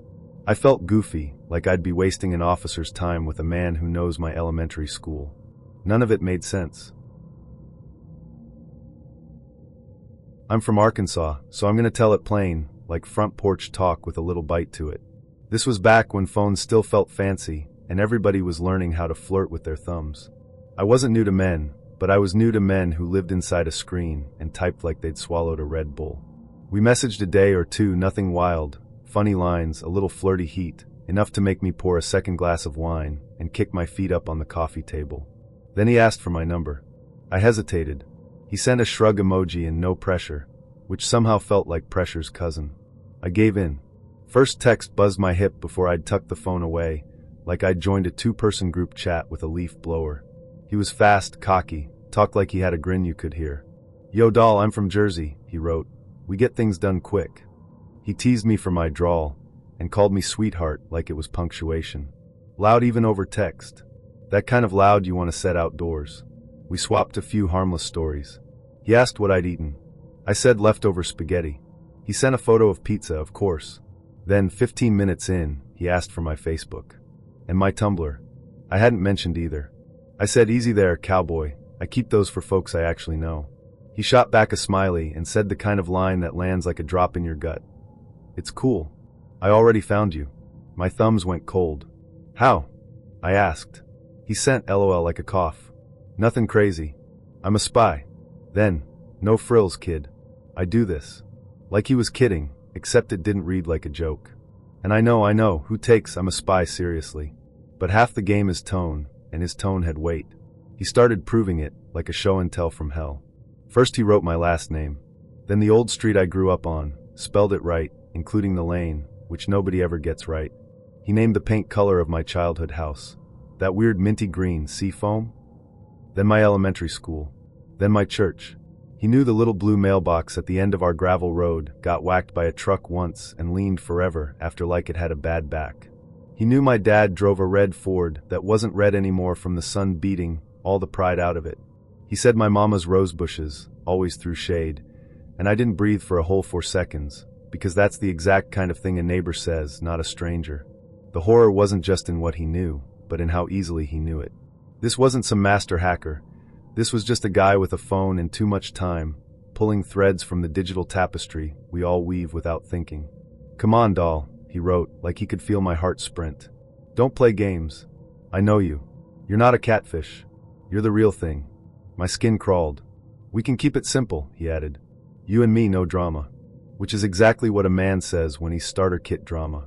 The real drama, I realized, was how utterly exposed I was, how every piece of my life was just data, waiting to be weaponized. I told him he was creeping me out and to knock it off. He replied with a stack of ha ha ha like poker chips. Ha ha ha in all caps, 40 in a row, then another 40, like laughter was his weapon. My phone buzzed against my hip bone, bzz bzz bzz bzz, until my nerves did that bright, tinny hum you get when a smoke alarm goes off too long. It felt like a horror movie heartbeat, except it wasn't a soundtrack, it was my life. I put the phone face down. He kept going. "I'm not mad," he wrote. "I'm impressed." Then another avalanche of ha ha ha. I said, "This isn't funny." He wrote, "Everything's funny, babe. That's the trick." But the real trick was how much power he had, not because he was strong, but because the world had made me weak, willingly sharing crumbs of my existence that he could piece together into a full meal. I stopped answering. He didn't slow down. He sent me a satellite image of my street from some free site and circled my building in red, like it was a homework problem. "Chill," he said when I called him a creep. "Relax. I'm just making sure you're you." He sent a winking face and capice. This wasn't about him being a monster. It was about the monstrous indifference of the internet, the way it stripped away all pretense of privacy, and then shrugged. I turned off text previews, so I didn't have to watch each message crawl up my lock screen. The buzzing still came, bzz bzz bzz. I covered the phone with a dish towel like it was misbehaving. When it finally went quiet, I stood in the kitchen with the fridge open, letting the cold roll out like a reset button. It wasn't just him I feared, but the invisible threads that connected him to me, the digital breadcrumbs I'd left scattered across years. Night came, and here's where my brain did what brains do, made a swamp of it. I turned off the lamps and sat on the floor by the window, peeking between blinds. Every time headlights slid past my house, I stiffened. A pair of lights slowed outside, idled, then rolled on. Another set stopped a second longer, and I saw my reflection in the glass, wide-eyed, silly, scared, clutching a mug like a talisman.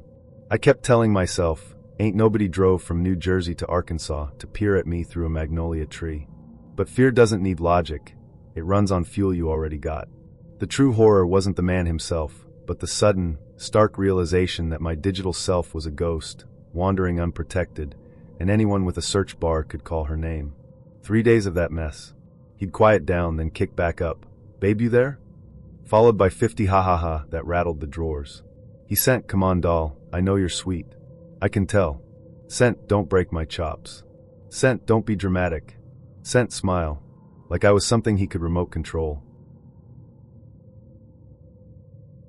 But when I matched with Ryan on Tinder a few years ago, it felt like I'd struck gold. He was handsome in a way that made you do a double take, sharp jawline, piercing blue eyes, and a smile that could probably sell you anything. More than that, he was funny and charming. The kind of guy who had you checking your phone constantly, grinning at every notification. When he asked me out, I didn't hesitate. "We'll grab food," he said. Simple, straightforward, low pressure. Perfect. On the day of the date, he even drove an hour to pick me up.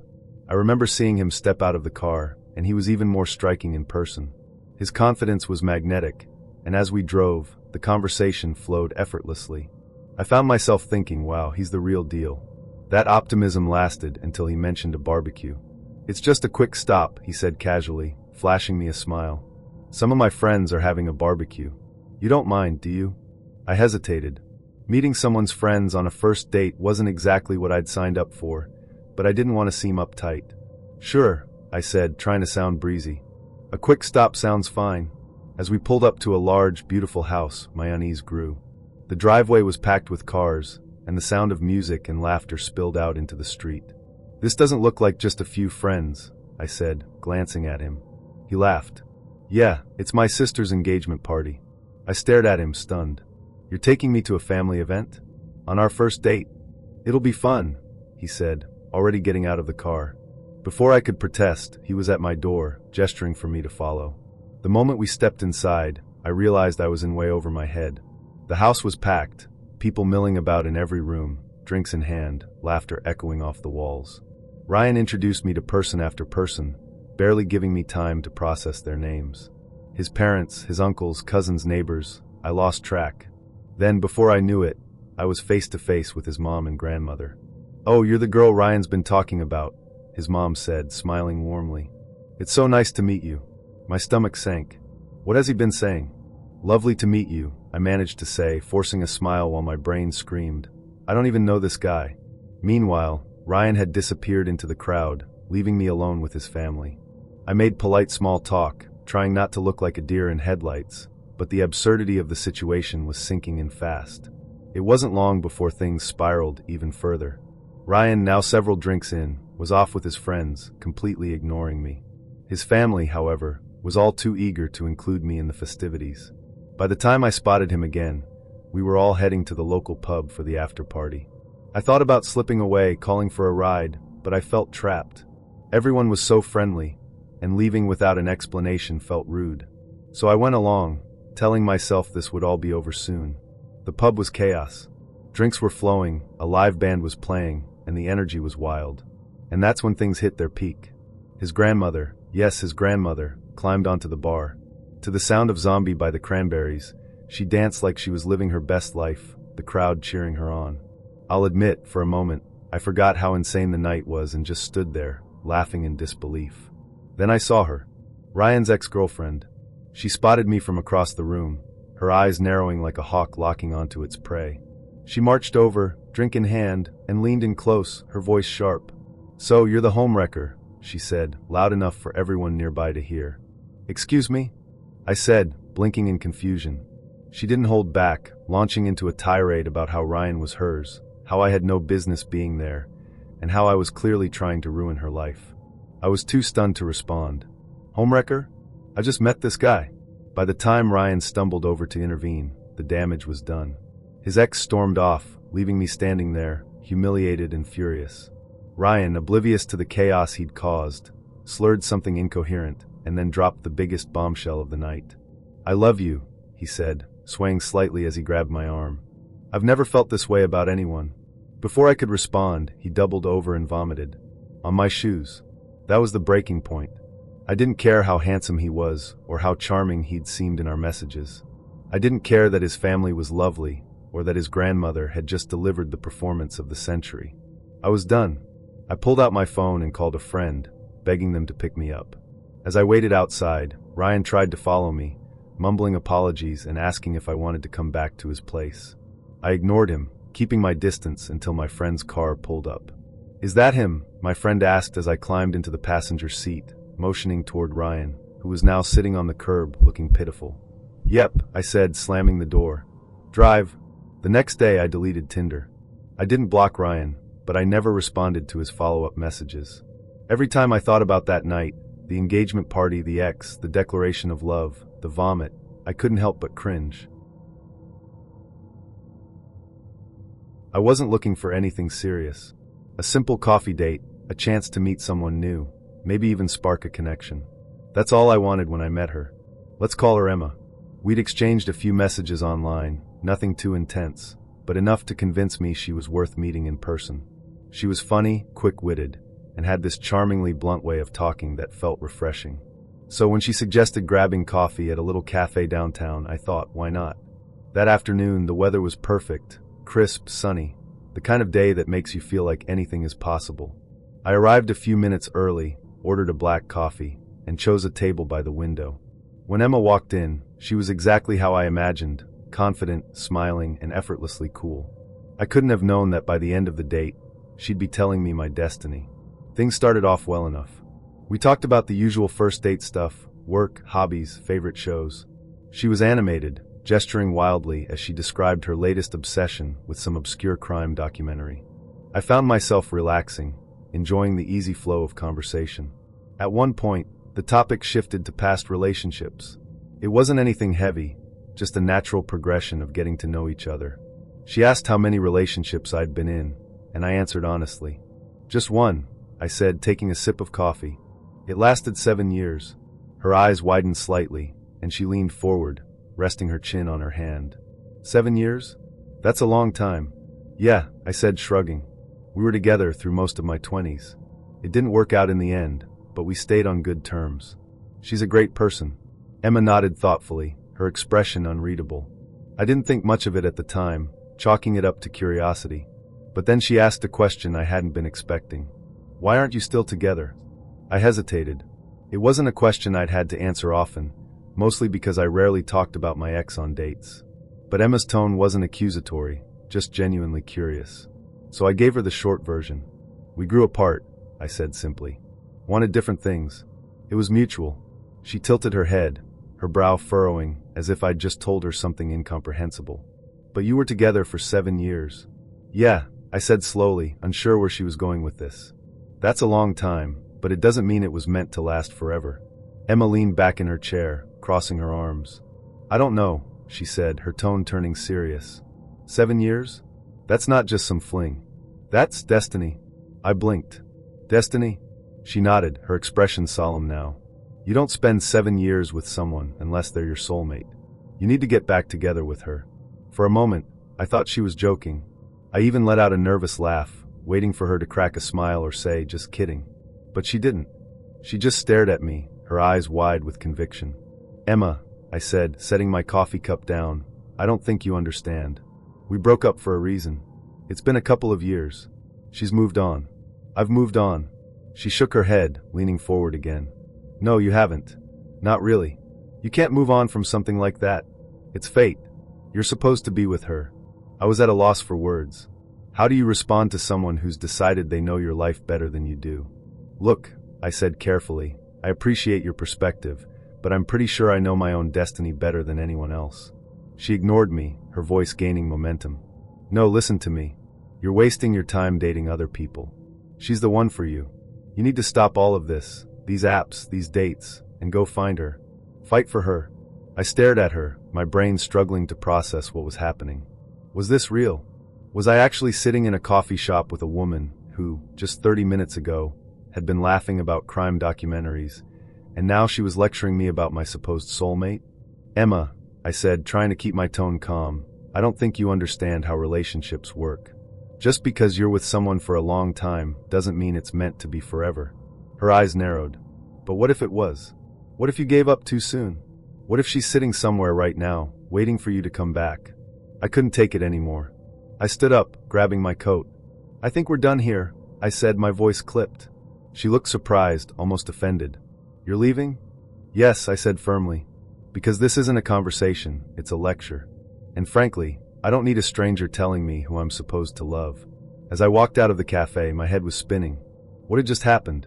How had a simple coffee date turned into an impromptu intervention? The audacity of it all was staggering. By the time I got home, I was still replaying the conversation in my mind. It was absurd, laughable even, but there was a part of me that couldn't shake the strangeness of it all. Who does that? Who meets someone for the first time and decides to play matchmaker with their ex? The next day, I received a message from Emma. I really hope you think about what I said. It read, you deserve to be happy. With her. I blocked her immediately. My first foray into Tinder was supposed to be a simple, low-stakes evening. It was about 6 years ago, and I figured it was time to give online dating a shot.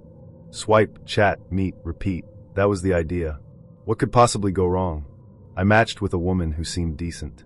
Her photos were nice, her profile was engaging, and our chats were lighthearted and fun. I made a reservation at a cozy restaurant, something casual but still a step above coffee, and we agreed to meet there. I remember feeling that strange mix of nerves and anticipation as I walked into the restaurant. But when I saw her sitting at the table, I stopped short. She looked nothing like her photos. It wasn't just a bad angle or lighting. It was as if I'd matched with an entirely different person. The polished, vibrant woman from the photos was replaced by someone who looked like she'd wandered in by mistake. I hesitated for a moment, wondering if I should turn around and leave, but my upbringing got the better of me. Be polite. Be decent. Everyone deserves a chance, right? I plastered on a smile and joined her at the table, determined to make the best of it. Maybe her personality would shine through. Maybe there was a reason she'd chosen such wildly misleading pictures. The waiter came, drinks were ordered, and soon we were making the usual first date small talk. But then the conversation took a turn. "So," she said, swirling her wine glass, "why are you on Tinder?" I gave the standard answer about wanting to meet new people, hoping to find someone special, and asked her the same question. Her response was something else. "Well," she began, her voice dropping conspiratorially, "my last relationship ended badly." That's never a great start, but I nodded politely, prompting her to continue. She leaned forward, her tone becoming serious. "My boyfriend's girlfriend told me that my boyfriend was actually married." I blinked, unsure if I'd misheard. "Wait, your boyfriend's girlfriend?" "Yeah," she said, completely unfazed. "He had a girlfriend and a wife. None of us knew about each other." I stared at her, trying to wrap my head around the layers of deception in her story. "So, how did you not know he was married?" "He looked a lot younger than he was," she explained, taking another sip of wine. "He said he was 50, but he was really older." I raised an eyebrow. "How much older?" She pulled out her phone, scrolling through her photos before showing me a picture. "This is him." The man staring back at me from her screen looked closer to 60, if not 65. At that point, I felt like I was trapped in a bad sitcom. How had this become my life? I'd walked into this evening expecting an ordinary first date, and now I was dissecting the double life of a man who had somehow juggled a wife, a girlfriend, and another girlfriend. I decided I'd had enough. "Listen," I said gently, "I really appreciate the date, but I don't think we're a match. I wish you all the best, but I think it's better if we go our separate ways." She looked surprised but didn't argue.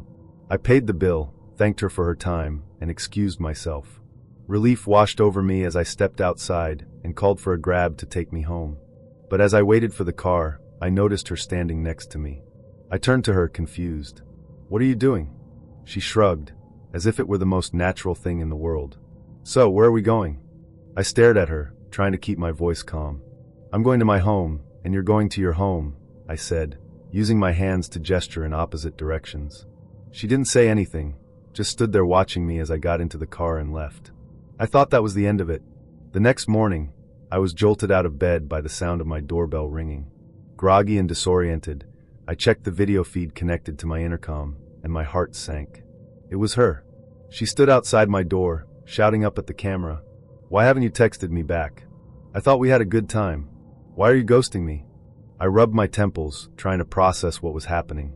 "I told you last night we weren't seeing each other again," I said into the intercom, my voice sharper than I intended. Her expression crumpled. "But why? I thought we had a connection." At this point, my patience had run out. "We didn't," I said bluntly. "Please leave." She started crying, loud, dramatic sobs that echoed through the quiet morning. I turned off the intercom, unwilling to engage any further. I watched through the video feed as she stood there for a while, sniffling and wiping her eyes, before finally walking away. For weeks, I kept expecting her to show up again. I considered changing my address, but since I used my home as my office, it wasn't a practical option. Fortunately, she never came back. 2 months later, I swiped right on someone new. This time, the experience was completely different. There were no misleading photos, no bizarre stories, no uninvited visits to my front door. Just genuine conversation, mutual respect, and the beginnings of something real. That woman is now my wife. I matched with her on Tinder a week ago. Julia. She was the kind of girl who'd turn heads back in high school.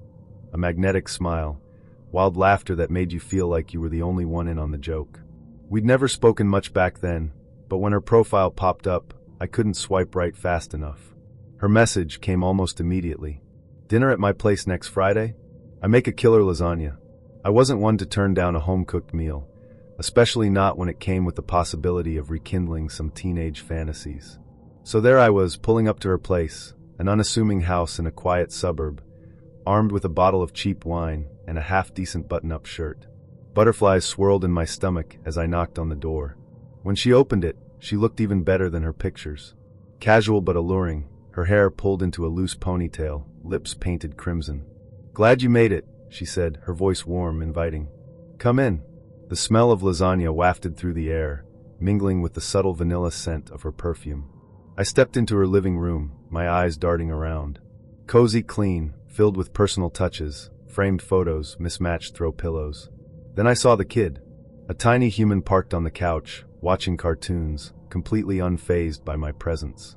"Oh, this is Benji," Julia said with a shrug, as if she'd forgotten to mention the small fact of her motherhood. "He's 7. Cool with kids." I stammered out something vaguely agreeable.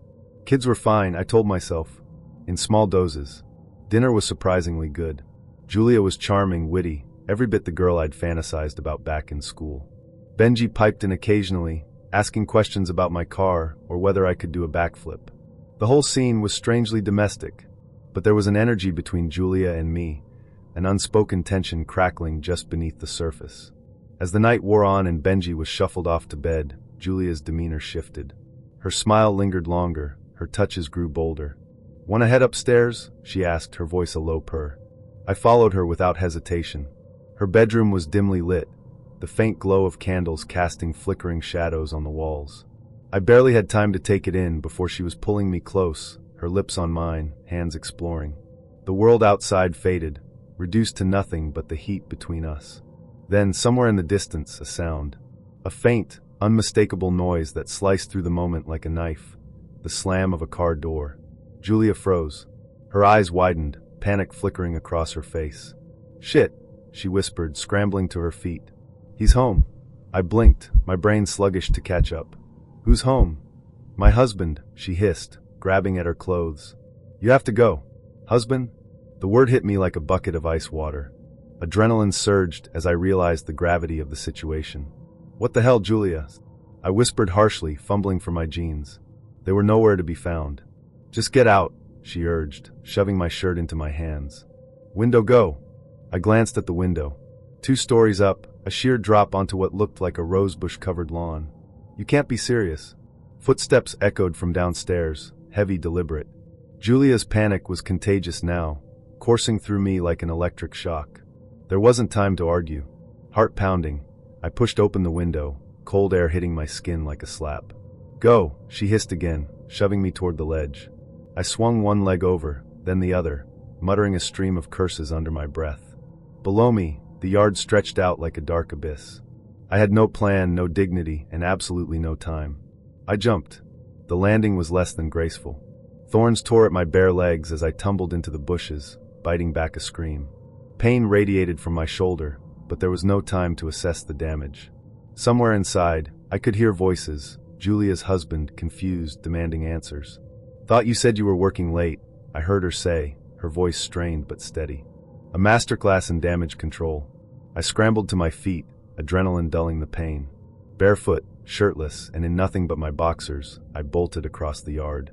The cold ground stung my feet as I sprinted for the safety of my car, parked a block away. Behind me, a light flicked on. I didn't look back to see if anyone was watching. I didn't want to know. When I finally reached my car, I collapsed into the driver's seat, lungs burning, heart hammering like a drum. My hands shook as I fumbled for the keys, glancing around to make sure no one had followed me. The neighborhood was eerily quiet, the kind of silence that feels oppressive, suffocating. I sat there for a moment, trying to process what had just happened. My shoulder throbbed, and I noticed for the first time that my boxers were shredded, tiny red scratches crisscrossing my thighs. What the hell is wrong with people? I muttered to no one. The absurdity of it all hit me then. The lasagna, the kid, the husband, the damn rosebush. A hysterical laugh bubbled up in my chest, spilling out before I could stop it. I was half naked, bruised, and bleeding in the middle of suburbia, and all I could do was laugh. The drive home was a blur. By the time I stumbled into my apartment, the adrenaline was wearing off, leaving behind a dull ache and a bone-deep exhaustion. I collapsed onto the couch, staring at the ceiling, replaying the night over and over in my head. The audacity of it, the betrayal, the sheer, chaotic absurdity. Part of me wanted to text Julia, demand answers, call her out on her lies. But what would be the point? She wasn't the girl I thought she was, and I sure as hell wasn't about to be her collateral damage. I dodged a bullet tonight, barely. And as I lay there, staring at the ceiling, I made a silent vow. No more Tinder, no more lasagna, and absolutely no more married women. When I first matched with her on the app, it felt promising. Let's call her Emily. She had this bright, disarming smile in her pictures, one that felt both genuine and intriguing. Our initial conversation was effortless, filled with humor and just the right amount of flirtation. It was rare to find that kind of spark online, but sparks can be misleading. By the end of our first evening texting, I felt hopeful. Emily was sharp, funny, and seemed down to earth. We traded banter, talked about favorite movies, and even shared playlists. For once, it felt like this wasn't going to be another dead-end match. I was wrong. On day 3, her messages began to shift. It wasn't gradual. It was like turning a page in a book and realizing you're suddenly in a completely different story. Out of nowhere, Emily started sharing deeply personal details about her life. She talked about therapy sessions, past betrayals, and family issues, painting a picture of someone who had clearly been through a lot. Now, don't get me wrong, I didn't mind that she'd opened up. Vulnerability isn't a bad thing, but this felt abrupt, almost out of context. Just 2 days earlier, we'd been laughing about bad karaoke experiences, and now we were diving headfirst into her emotional scars. It was jarring. I listened as best I could, sending supportive responses, though I didn't feel we'd earned that level of intimacy yet. Trust takes time, and I wasn't ready to carry someone else's weight, not when I barely knew them.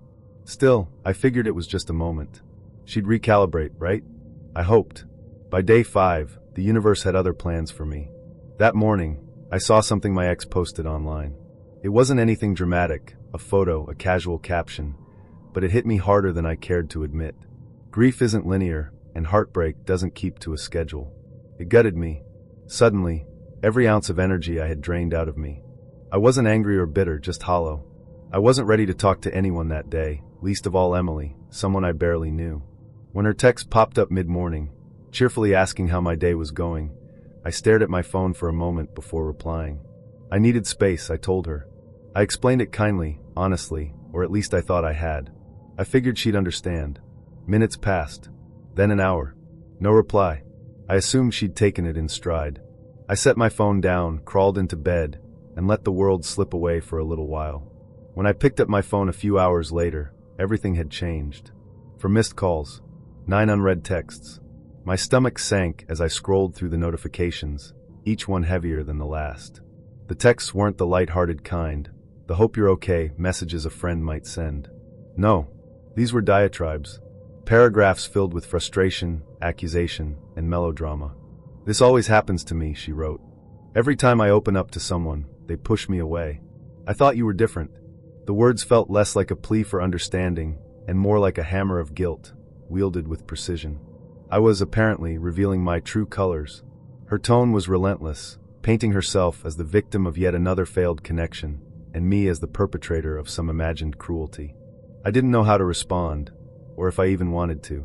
I barely knew this woman, yet she was demanding an explanation, an apology, as if I owed her something. I didn't. Not after 5 days of texting. Not after what was, at best, a passing connection. I let the messages sit there, unanswered. The next morning, I sent her one final text. I kept it brief and polite, though every word felt like walking a tightrope. I told her this wasn't going to work out, and wished her the best. Then, without waiting for a response, I blocked her number. It wasn't a decision I made lightly. Blocking someone felt extreme, but Emily had shown her hand. Her reaction wasn't just intense, it was a red flag the size of a billboard. I realized I wasn't ready to date anyway. Maybe it was a blessing in disguise, a favor she'd unwittingly done for me by showing me what I wasn't ready to handle. For weeks, I thought about her only in passing. Occasionally, I'd remember her words and feel a pang of discomfort, but mostly I moved on. My focus shifted inward, time spent healing, reflecting, rediscovering what I wanted and needed. Slowly, I felt like myself again. And then last night, she found me. I was scrolling through Facebook, mindlessly liking photos of old classmates and distant cousins, when the notification popped up. A friend request from her. My heart skipped a beat. Emily. Her profile picture was unmistakable, that same bright, disarming smile. But how? I had never given her my last name.